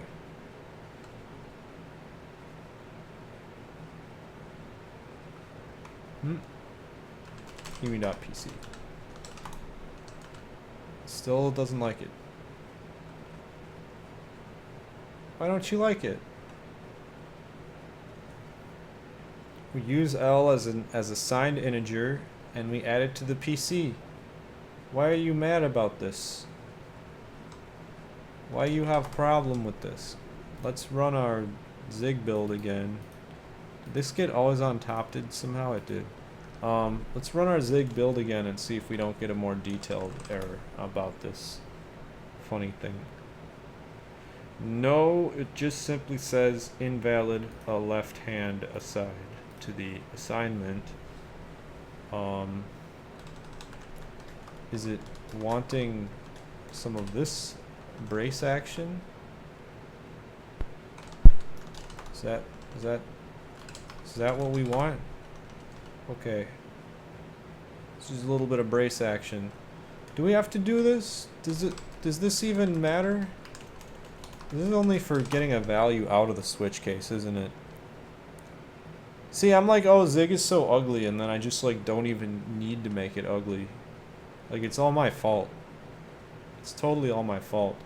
Oh, look, I'm like covering up the code with my dumb face, aren't I? Now that I put it over there. That's so dumb. I need to remember that I'm doing that. I hope you guys didn't miss much action. This is why, like, I mean, like, I think I will like get a chat. Like, if I just start streaming more often, maybe like once or twice a week, I will get like chatters coming in who can tell me that I'm being stupid. But right now, like, that's not an option for me. So we'll just not do that. Yeah, this is actually almost ready. Wait, so after we wait. So we subtract, but we actually add to the program counter here. We don't want to add to it here. We want to add to it here. Yeah. There. So that means our branches will be more like exact, right? That's gonna make our branch work. So this is what the formatter wants to do, right? Yeah, it is. I don't know why it feels like this shouldn't have to be like this. It just feels like... Can you... Wait. It's a hack, but I don't care. Every language is full of hacks. We don't need to be perfect example of Zig code or not. Can we add conditions to the switch branches? Is this an option? Switching on arbitrary expressions is allowed as long as the expression is known at compile time.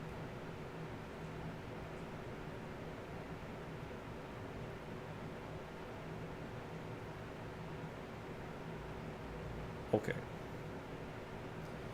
No, there's not switch guards, is there?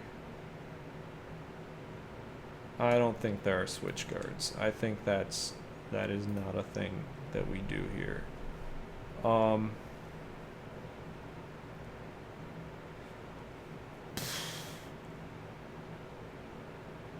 would be the best way to do this? I don't know. To abstract this later. I don't know. We have our add already. We have our ASLA already. We need a move instruction. Okay, what's move? Move is not that move. Move is 11. 11 is B.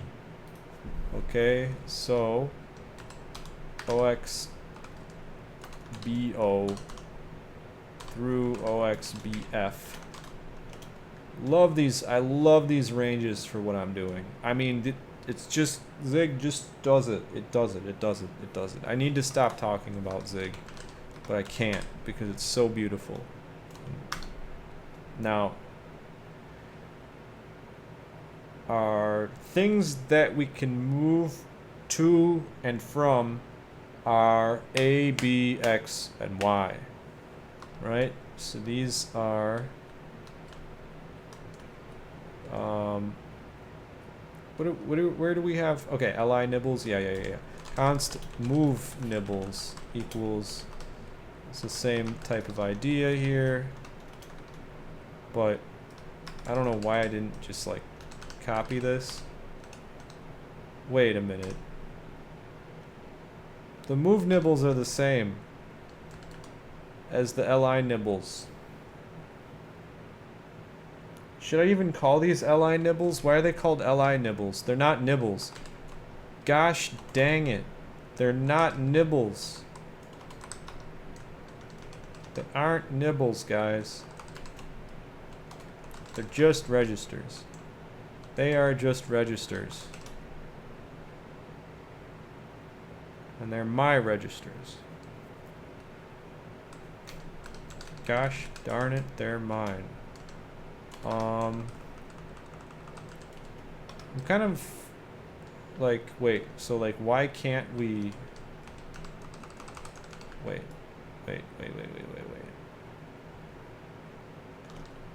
Is auto a thing? No.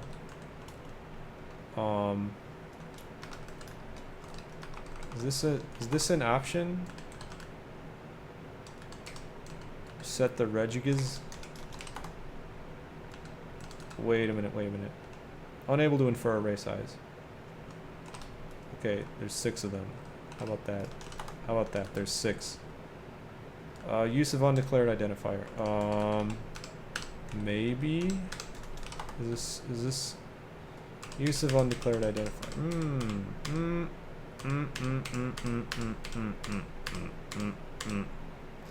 I think what I really want to do is just this reg from index. Yeah, that's what we want to do. Yeah, that'll do it. Emulator index any type.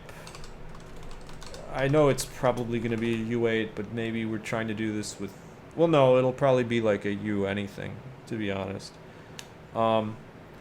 Yeah, so we just have this reg from index. Yes, gives us a pointer to a U8.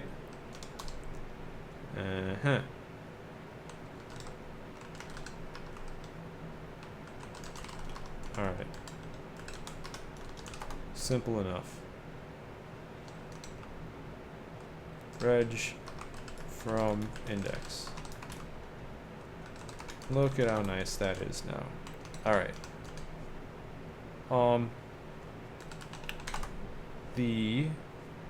What is this?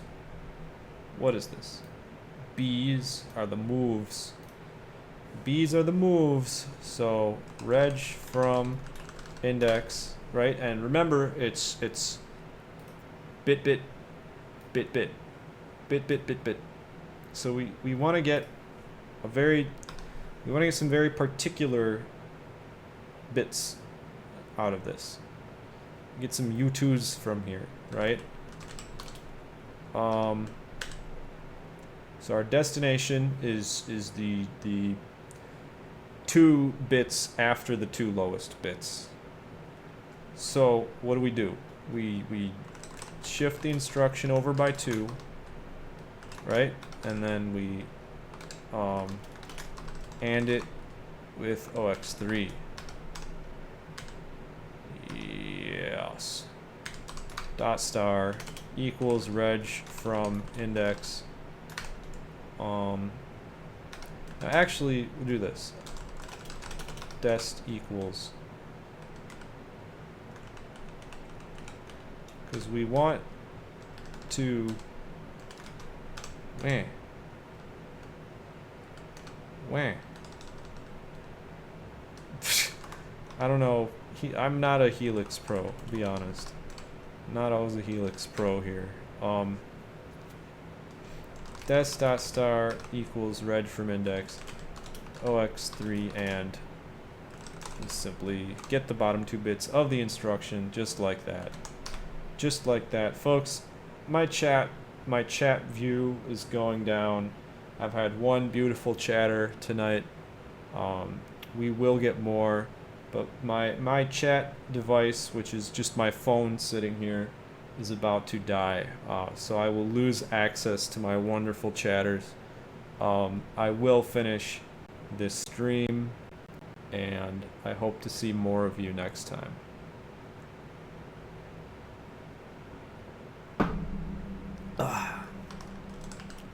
Simply copy them over, and finally set flags to dest.star. Now, wait a minute. Do I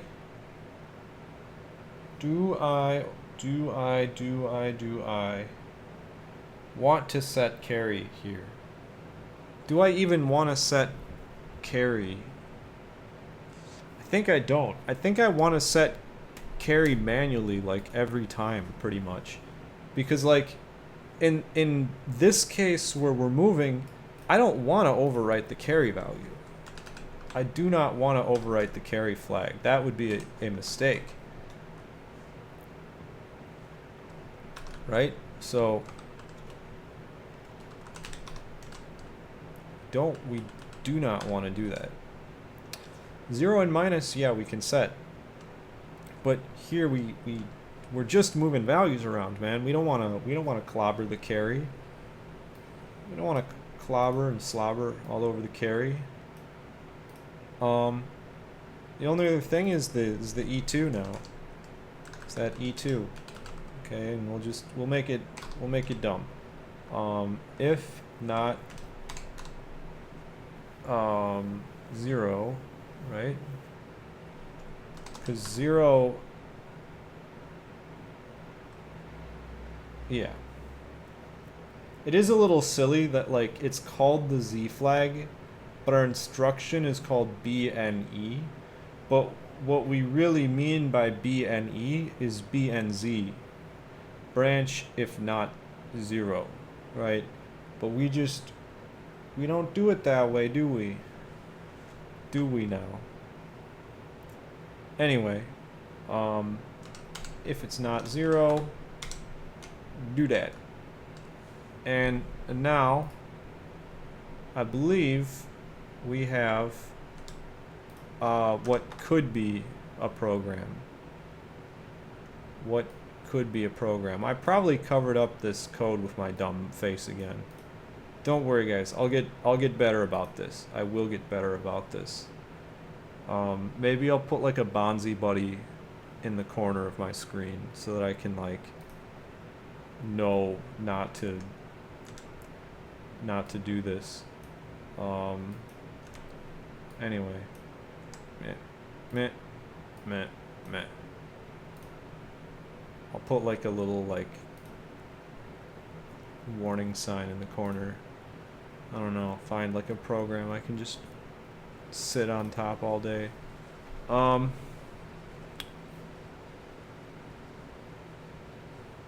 What's our issue? Ah, here we go.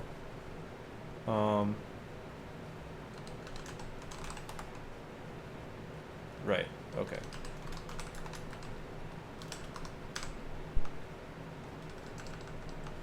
Going it this way. Zig said it's not that simple, buddy. It's not that simple. Gosh dang it. Gosh dang it. No, okay.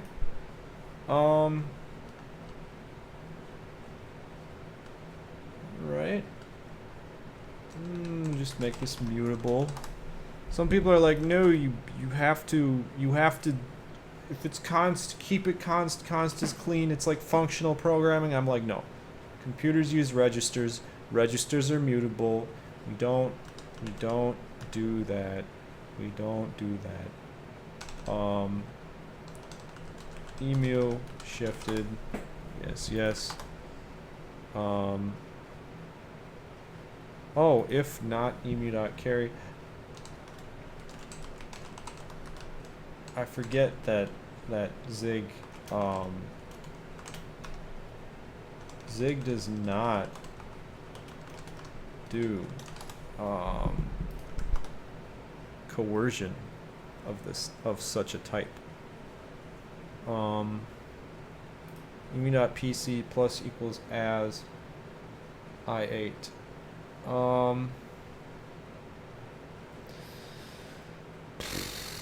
It doesn't want to add a signed integer to an unsigned integer. Oh no. Why is this Zig add signed integer to unsigned? Please help me.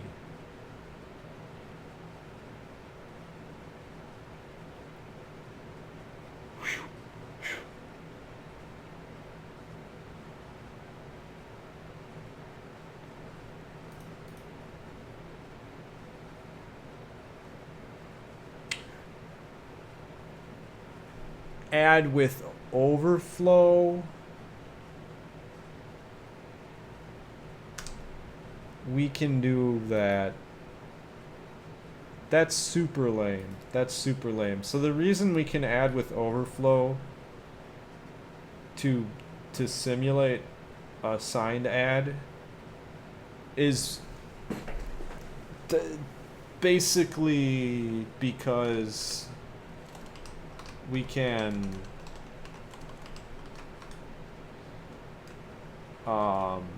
you can treat signed and unsigned integers the same way in 2's complement, and add normally is just already add with overflow, so that's why.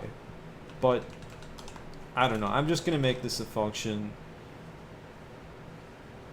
I'm gonna make it a function. Branch offset is just going to be the U8 for the instruction.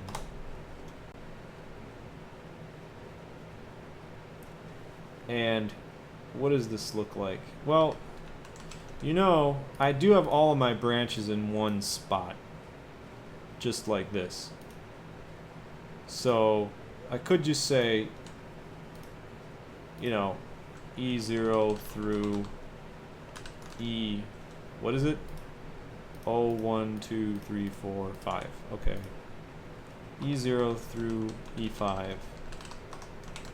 Just do this. Yeah, we'll do this. All right.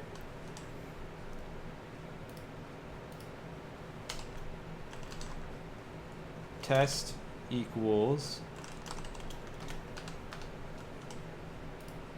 So it wants things to be set if the lower bit of the instruction is 1. Okay.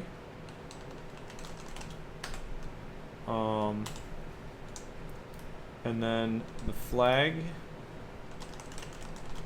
I guess we'll put our flags into flag from index thingy ding as well, which I think I would rather put below the step function.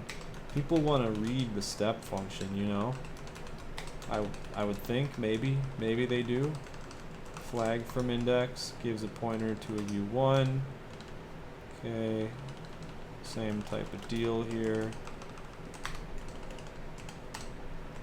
Carry dot what's the second bit? What's our second bit that we care about? Carry 0 positive 0. Curious. Yeah. Okay. Carry 0 minus flags index emu.flag from index. It's kind of crazy that I've been doing it like this. Like, I didn't even realize that this was an option. Yeah. Anyway.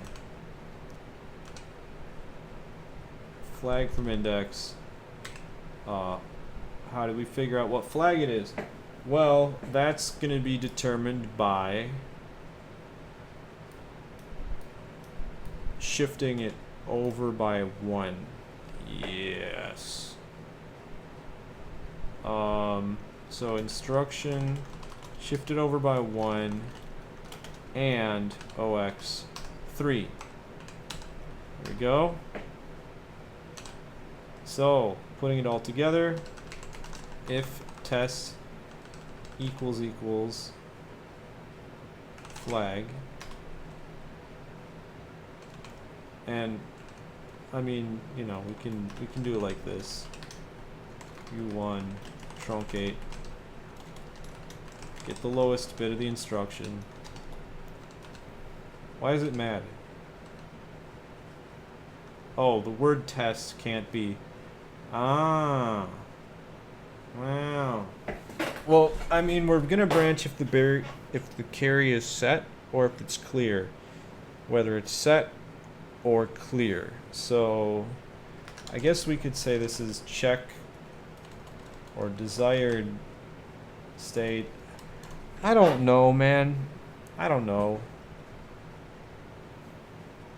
Wants 1. You know, like branch if set. How about that?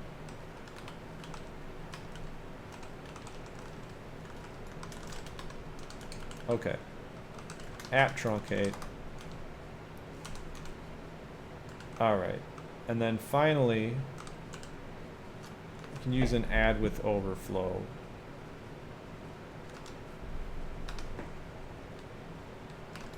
Just to tie it all together. emu.pc equals add ass. I didn't write that. I didn't write that. I'm using Dvorak, guys, okay? I'm using Dvorak. I don't write vulgarities. It's simply a result of the Dvorak keyboard layout, okay? Don't worry about it.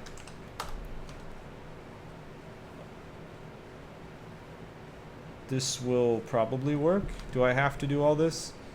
You can, okay. I don't need the bitcast in here anymore either, because I'm literally just sign extending it. Wait, I'm literally just sign extending it. I need to sign extend it. So, you know, you have like emu.l.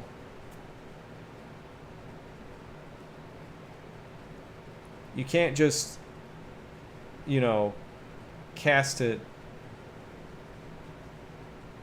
Yeah, alright.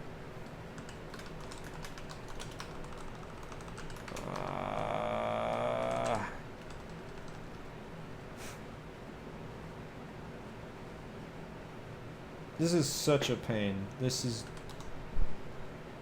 I don't even... like, why is... This is like the... This is why... This is really why people complain about Zig sometimes, I think. Oh,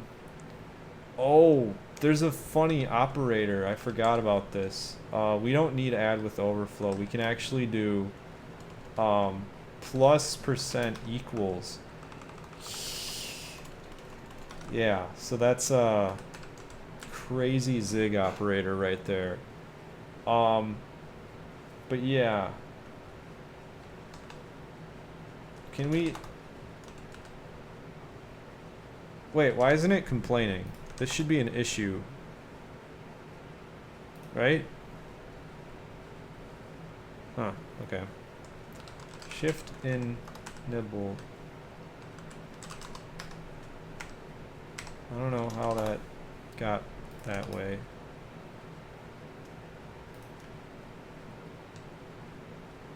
Wait, no, this doesn't... Why is it... Wait. Why is it complaining? This... I didn't change the function signature, did I? Did I accidentally change it? Oh, I did a reg from index. And I did only one... okay, I got it. We got it. That was the mistake.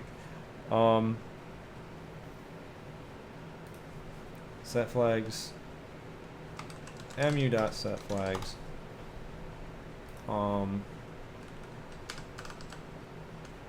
mu.set flags.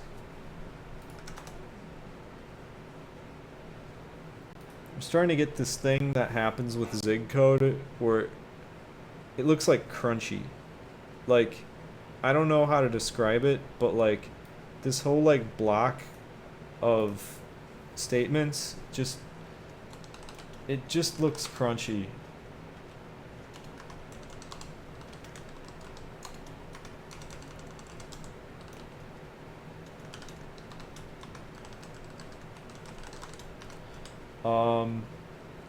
Maybe it needs more comments or something, but like it looks so like thick. I don't know. And chonky.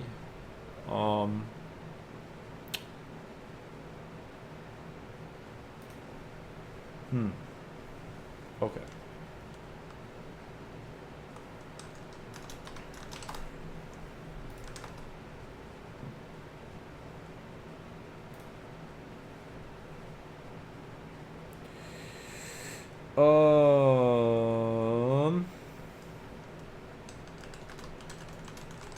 Okay, so first we bitcast it as if it is a signed integer.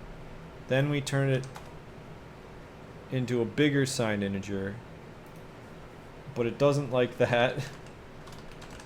So we bitcast it again. That's like the ziggiest line of code ever, right here. This is like the most, like this is, when people complain about Zig, they stop being like hype about it. It's worth being hype about. If this doesn't get better, this line of code right here, this is what people are gonna complain about, because in C, this would literally be so simple. Like in C, this would be a painfully simple line of code. But anyway, let's look at our execution, shall we?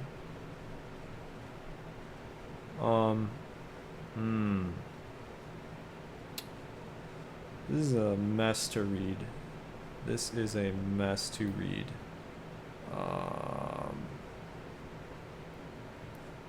Let's see what it's doing.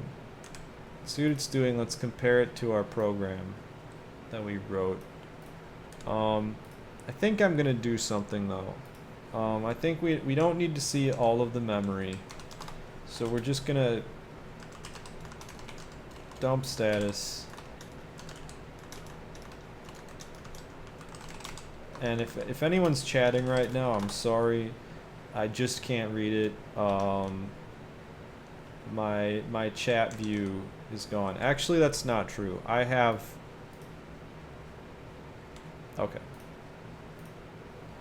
I can check it periodically if I want, but I think I'll have a better solution in the near future for that. If I continue to pick up steam. So we want to dump the status. I literally just want like a simple like std debug dot print a b x y hl and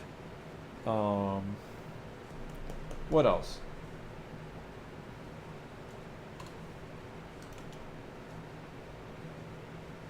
And the, yeah, I don't know. And the instruction word, how about? The instruction byte. The byte is a word is a byte. Yada, yada, yada.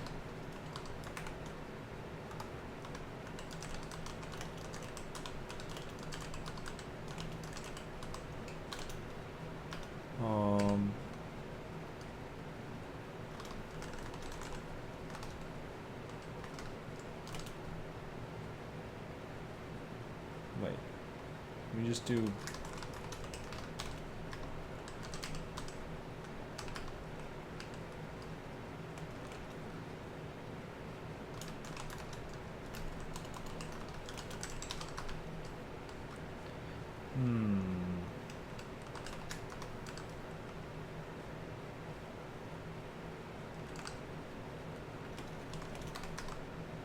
Compose H and L.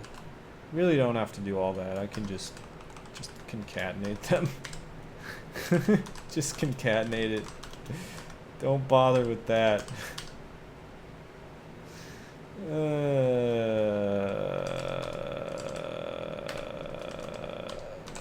Okay. Great. So now instead of doing this, we can just do a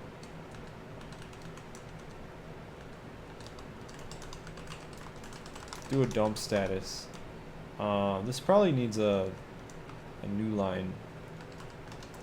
But yeah, this is like a billion times more readable if I did it right. Yeah, there we go. Okay. Now we're starting to talk here. Can we format it with padding, maybe?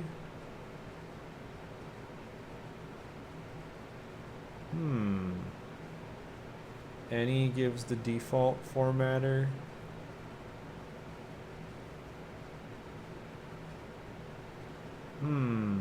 Well, D is decimal. I think std format does have...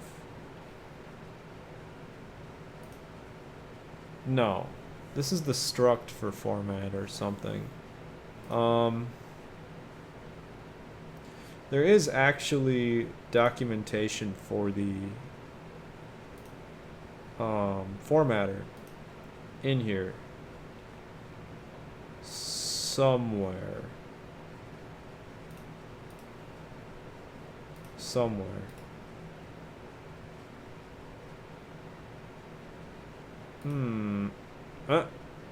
There it is. stdio writer print. That's where it's at. That's what we're talking about.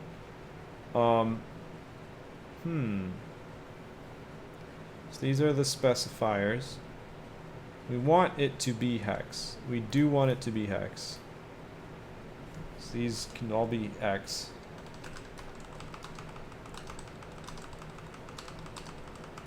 Look at that speedrun.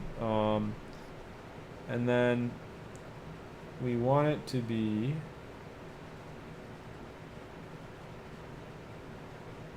wait, what? That's all we get? Oh, here we go.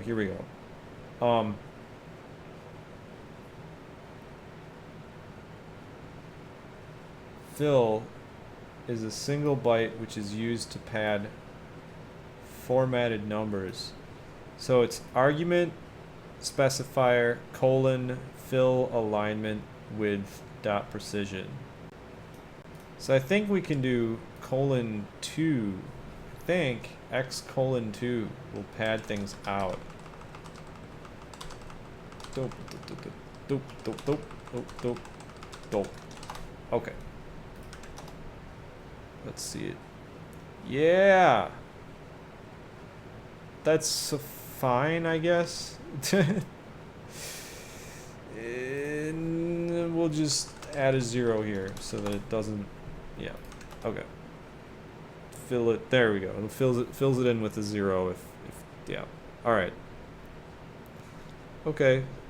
Let's take a look at our program now. Execution. What happens in our program? So Okay. 20, and then 27. Now x is 7. 0, and then 7. Well, that's silly. I was trying to multiply 7 and 6, not 7 and 7, but whatever. Okay. Now a gets set to 0. A was already 0, but okay, sure, it's safe. Safe and healthy. Now x gets shifted left. So what was once a 7, which would be a 0111, now is a 1110, which is an E. So it did get shifted left. And then we load 3 into L. Very good. Oh, let's get our bits. Let's get our status bits. Right? C. C. Z. And M. Right. Let's get our status bits in there.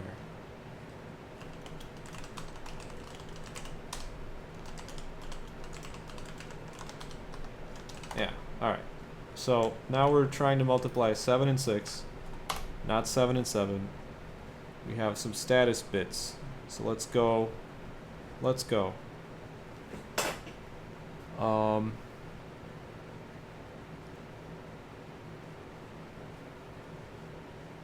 So yeah. This is bad. The carry bit is never getting set. The 0 bit is never getting set either. This is tragedy. Our beautiful status flags. Beautiful status flags are never getting set.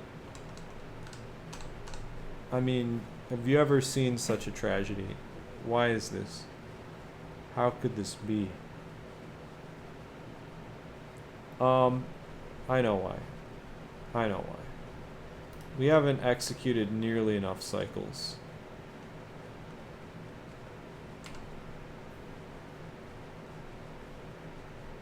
But is it looping right? Because it should be shifting E again, right? When we encounter the instruction that will branch, right? Should I just for the heck of it, because it's funny, should I put all the branching on B? Should I just make like an impulse decision here? Right? Because wait. Yeah. Just put all the branching on B. Wait, what? It already contains data? No, it doesn't. Don't lie to me.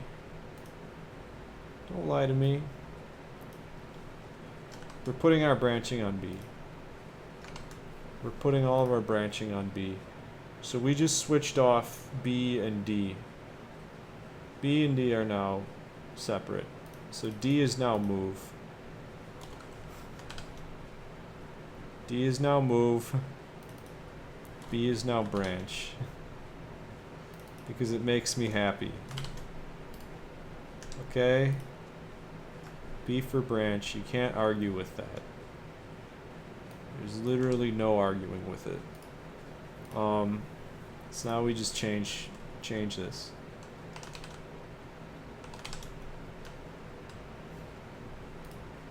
And then move is now, I guess I just put move on D. I don't know why I put it on D and not on E, but it is now on D.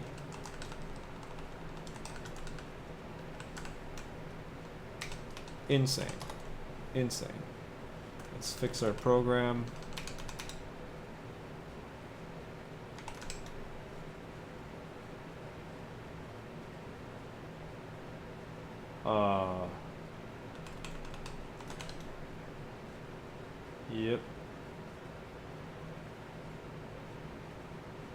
What's going on here?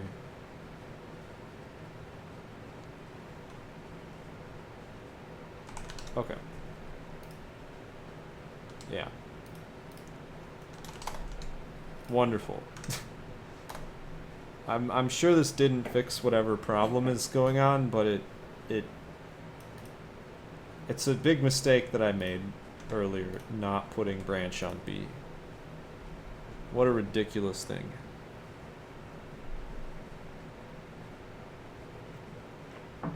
You think my hard drive's full? I wonder if it's full now. Need to be mindful of these streams. So, what's going on here? So our instruction is 0, 0, 98, 40. So 98 is what shifted it, right? And it hits 40, and then 43, and then B0, right? And the carry is clear, so it should branch forward. And it does, and it branches to DA. DA. It did not branch to 90, it branched to DA. I don't like that. That's not what I intended to happen. Why did it do that? Let's take a look. 1, 2, 3. So we do load 3 in. We loaded 3 in to HL. We hit our branch, and look what it did. It set our program counter one further than what I thought it would do.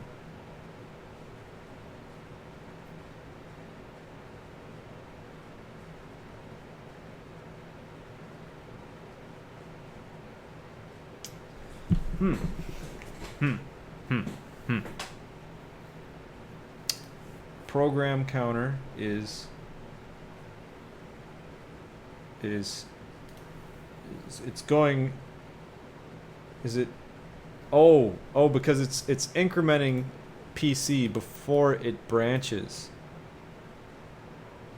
Ah, yeah. All right.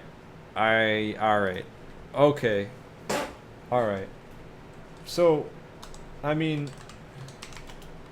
I really don't want to like force the programmer to add one to all their branches. So instead I'm just gonna subtract one when we branch. Whoa.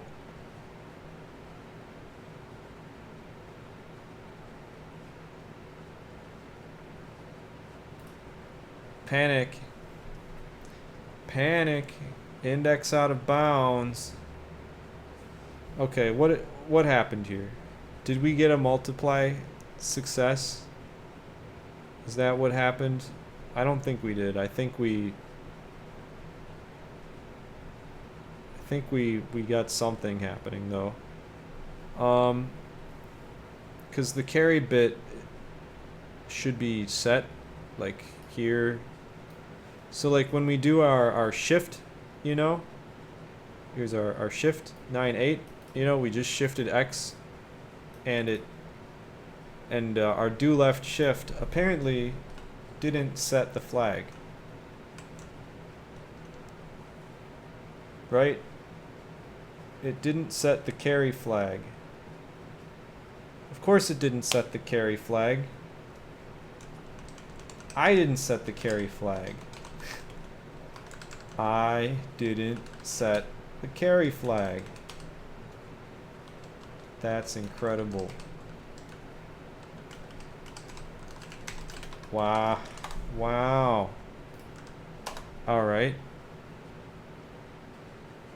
Still panicked, but at the very least, we got one on the carry flag. We got a 1 on the carry flag. That's wonderful. It's wondrous. And that means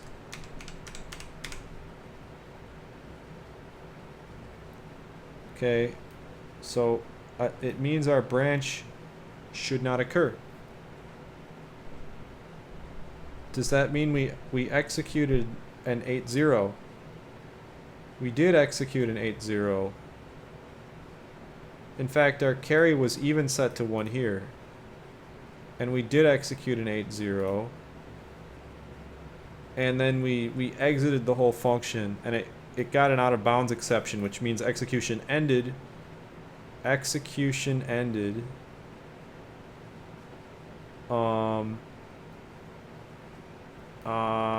Okay.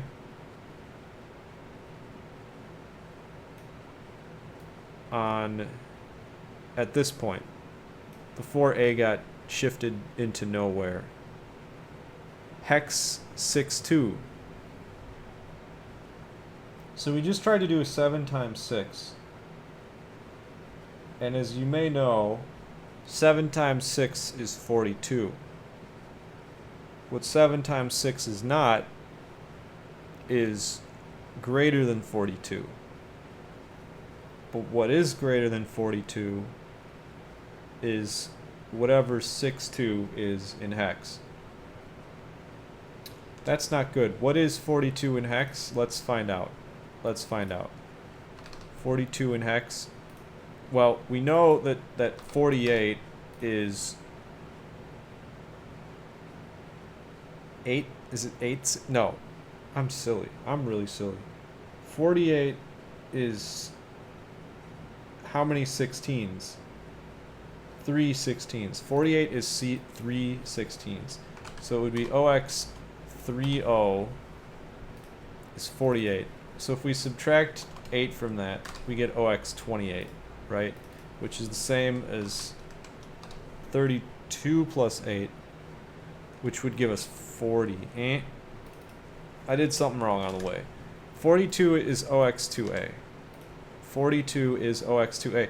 And we actually do get it at OX2A for just a moment. But then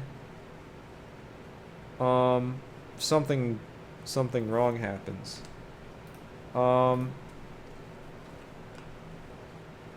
Wait a minute. Okay, yeah, so we are setting carry every time, so we are clearing the carry at the proper time. I'm assuming. So X overflows.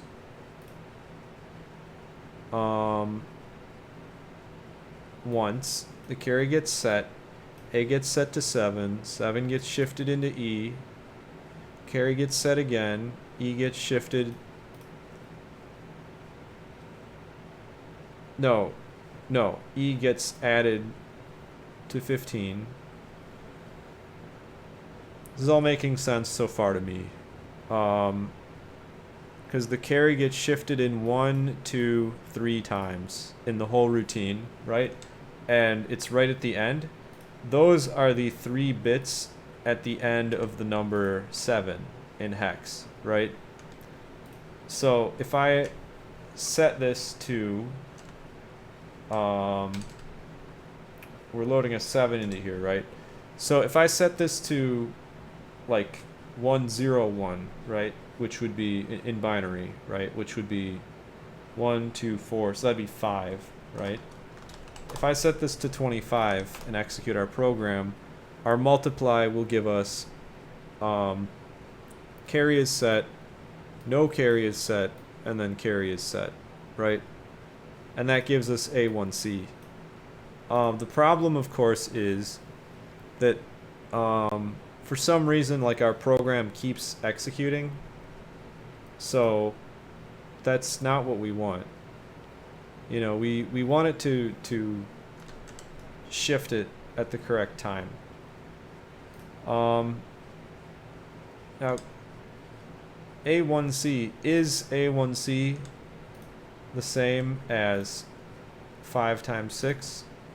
I believe it is, because that's 16 plus, what is C? C is 12? Is that right? That can't be right. So A1C is 28. That would be 7 times 4. But we're doing 6 times 5. Uh-oh. Let's double check our algorithm here. So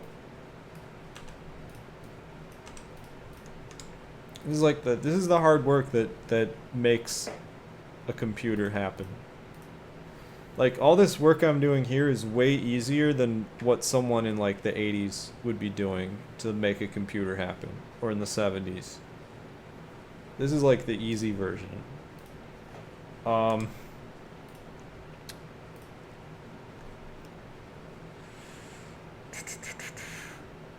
Okay, so the problem is, of course, that A is getting shifted way too much. Right? Like, A should not be shifted unless we know that we're getting another X value coming in. Right? So it should just be like 90, 98. And then that 90 later can go. And then if we do that, we shift things up, and suddenly our branch 3, our branch 3 is still a branch 3. It's still skipping over just as many instructions, but our branch backwards, 1, 2, 3, our loop gets moved to here. So our branch backwards, which was a branch backwards 10, is 1, 2, 3, 4, 5, 6, 7, 8, 9, 10. It is still a branch backwards 10. So this 90 needs to go right up next to this 98. But conveniently, it doesn't seem to impact our branches to do that. But now nothing is working at all. So are you sure about that, Sam? Are you sure about that? 1, 2, 3, 4, 5, 6, 7, 8, 9, 10. Okay. And we know this is still a 1, 2, 3 forwards. 1, 2, 3, 4, 5, 6, 7, 8, 9, 10.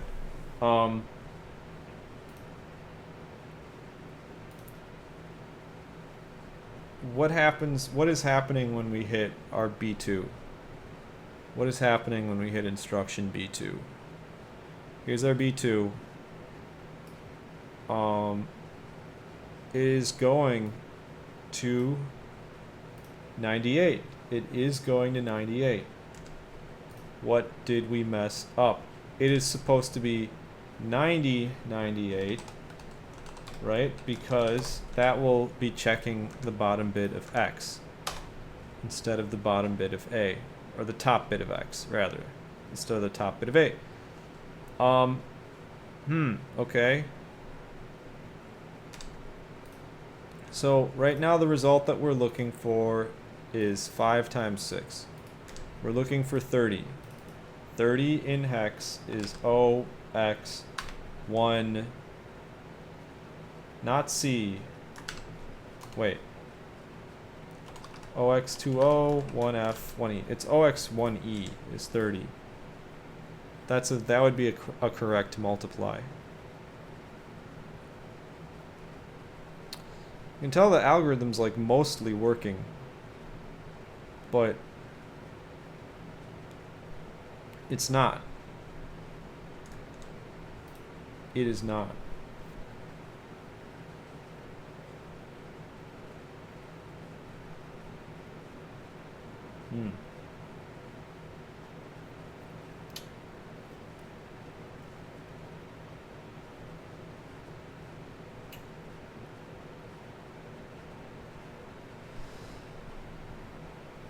So let's walk through this a bit. Now I've got to get to bed, but I was hoping to finish this tonight.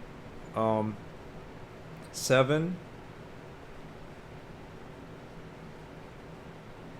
comes from the first positive bit. 7 is shifted into E, nothing gets added to it. It should be getting shifted again. We should be hitting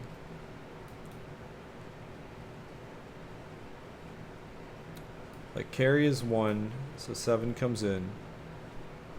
And then carry is 0 in the next cycle when we hit our B0, yeah, B0. B0 is when we're trying to you know, check if our bit is set, like checking whether to add. So B0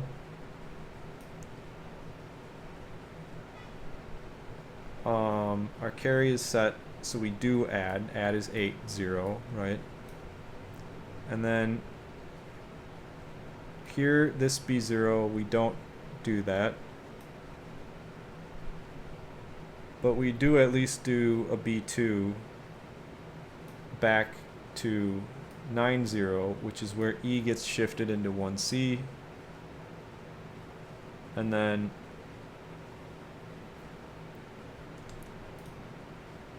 Hmm.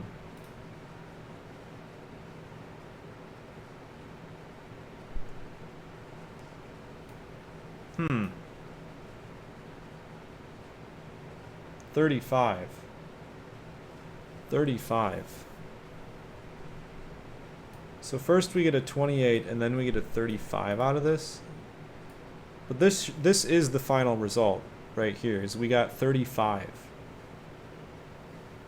Which just doesn't make sense, because we don't have a 7 in here.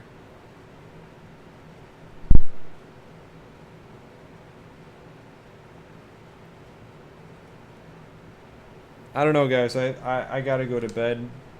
I may solve this multiplication problem in the near future. In a future stream. But before I go,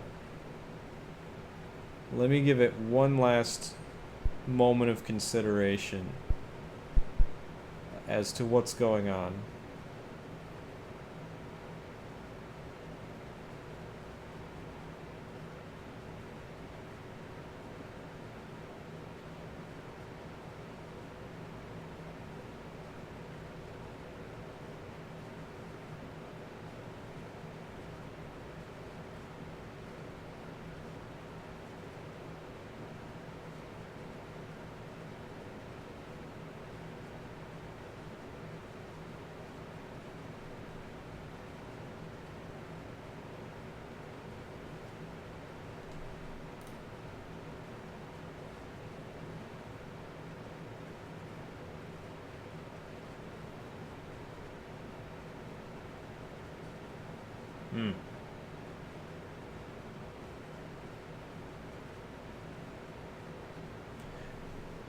It's literally doing exactly what I told it to. Like it should be correct. Like am I being really dumb right now where no, I'm not.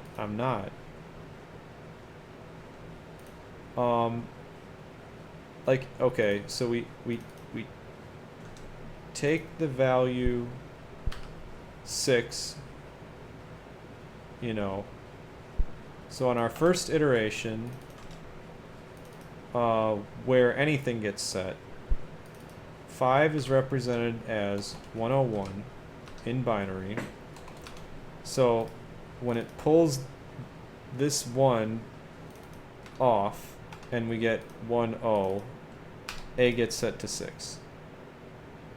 6 is 6. 7. It gets set to 7. Right. 5 times 7. Wait. 5 times 7. Wait. Wait a minute.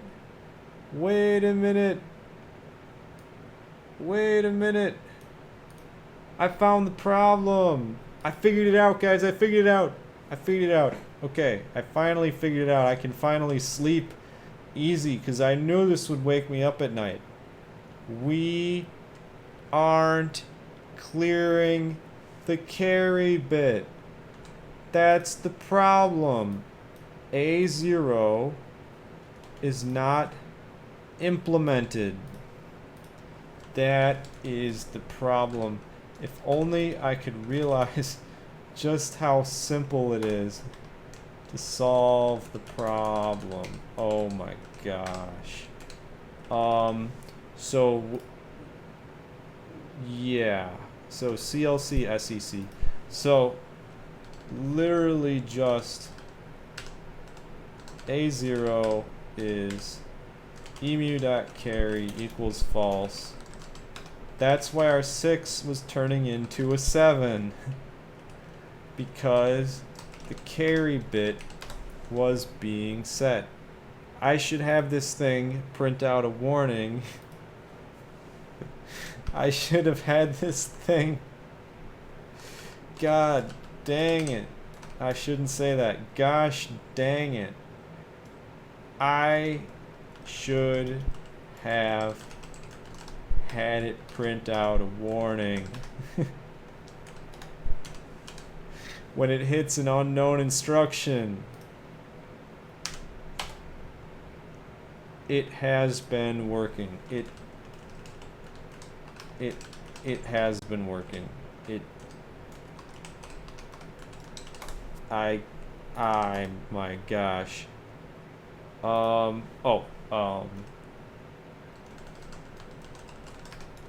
Now we won't have this problem.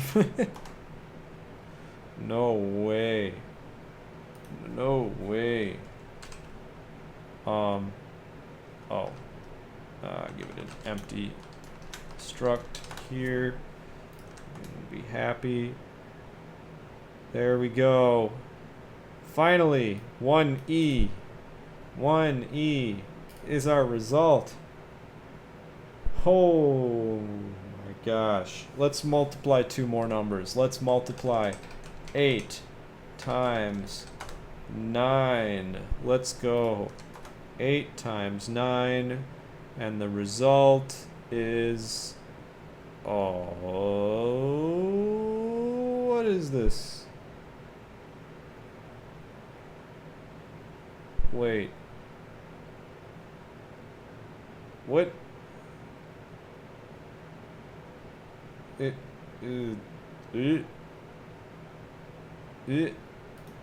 Okay, this is where the algorithm would fail. I knew this algorithm would fail. So we have one last chore. We have one last chore to do. But trust me, it's not that bad. And guess what? We get to add some new instructions. We get some new instructions. Are you excited? I know I'm thrilled. I know I'm thrilled. We are gonna get ink and deck. Ink and deck. Oh yeah. Increment a register. We love incrementing registers. We love it. And decrementing them.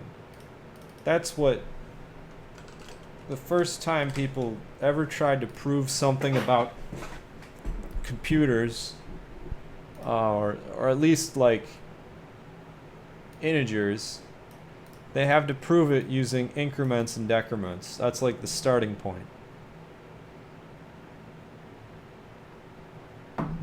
Using the suck.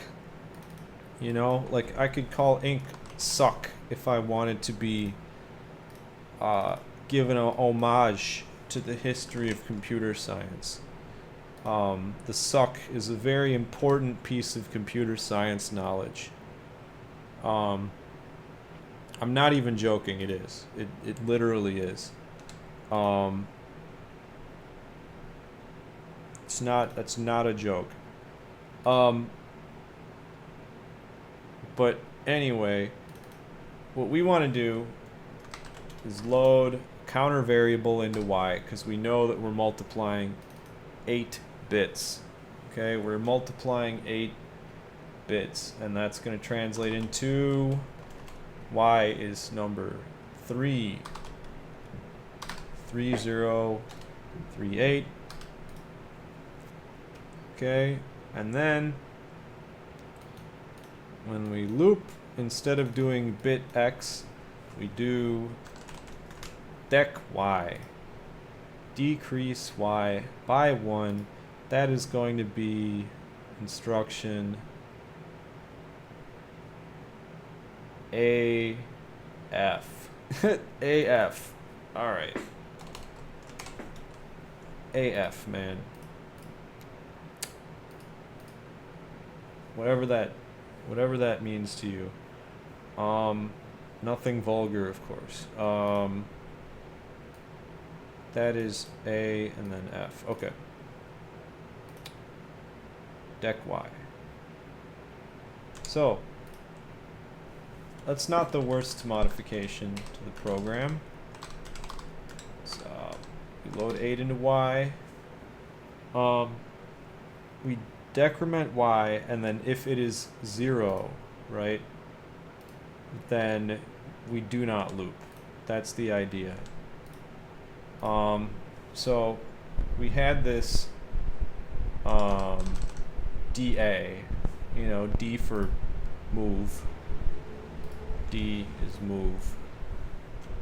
What we want to do is A, F, decrement Y. This is why it helps to have 4 registers.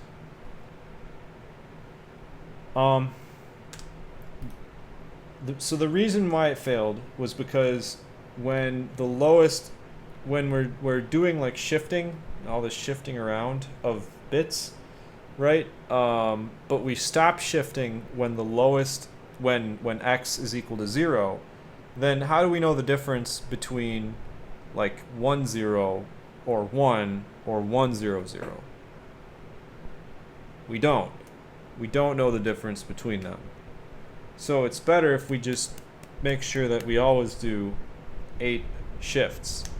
And if we always do 8 shifts, we don't have to worry about that.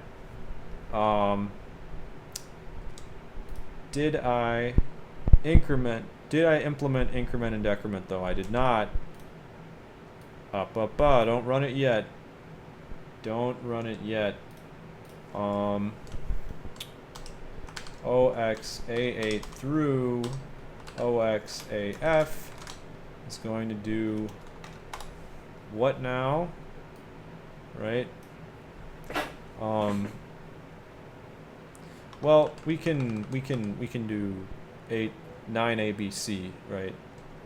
AC.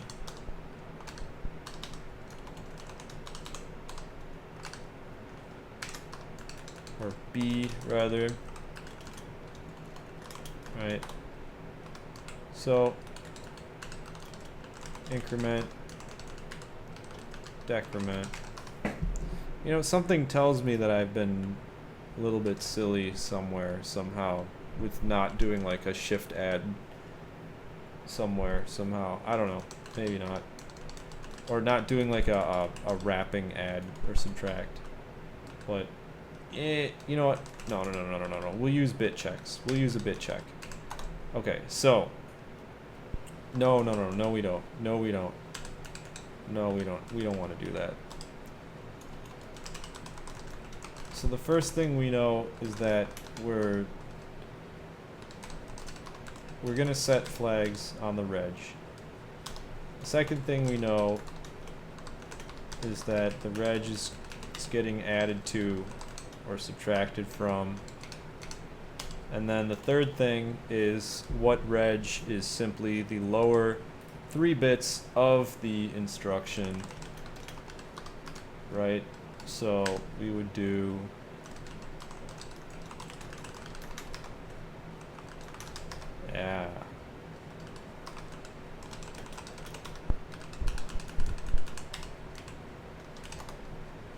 nice and simple.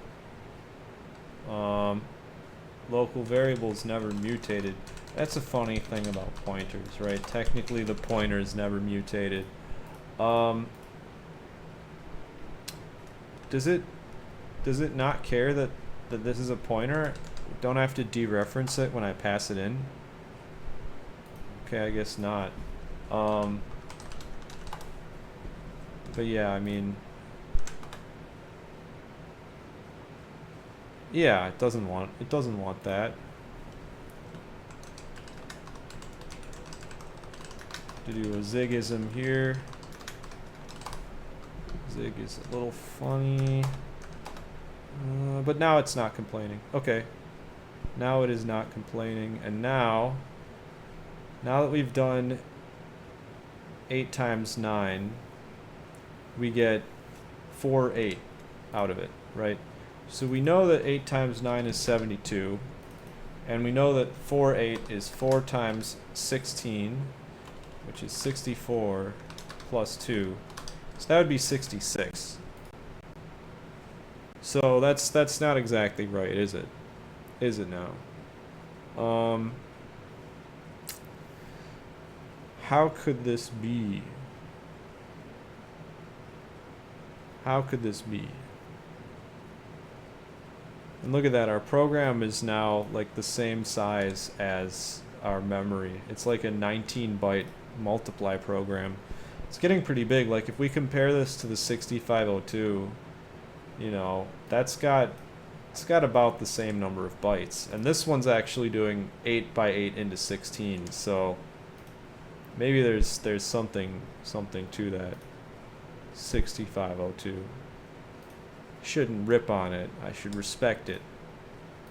I've never ripped on it. I never ripped on it. What is the problem though, right now? So I do want to do this though. I do want to do this. If instruction is greater than OXAC, it's greater than or equal to OXAC, reg dot star minus equals 1. Yeah, okay. Or how about this?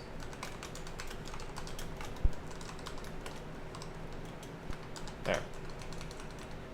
I'll always use a little if statement to deduplicate your code and not include this in there as well. Okay. Yes. Very good. Should be the same failed result though.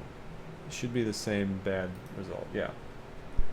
So what's the problem this time? Well, let's just try a different multiply with a known result. Like, we know that 4 times 4 should give us 10 as a result. And it does. And it does. Interesting. Okay, that's data. That's good data. 4 times 2 should give us 8. So we might have fixed it. Maybe I'm just doing something wrong in my hex conversions because I'm a little tired. So let's do 8 times 9 again and think about this, right? Like, did I just like fail math class? Like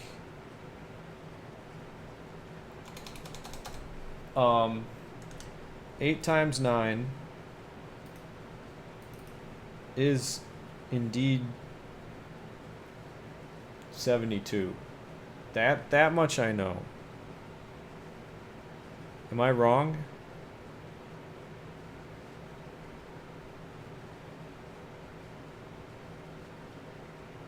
It's 72. 72 in hex is, it should be OX48, I would think. Wait, it is OX48. It is right. It is right. It is right. It is right. It is right.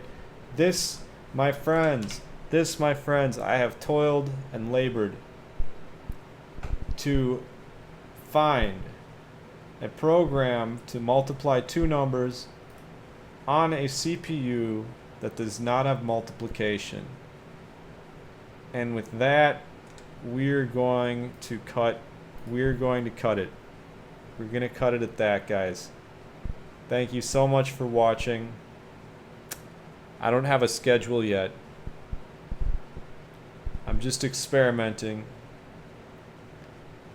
But thank you for watching, and I'll see you guys next time. Bye-bye.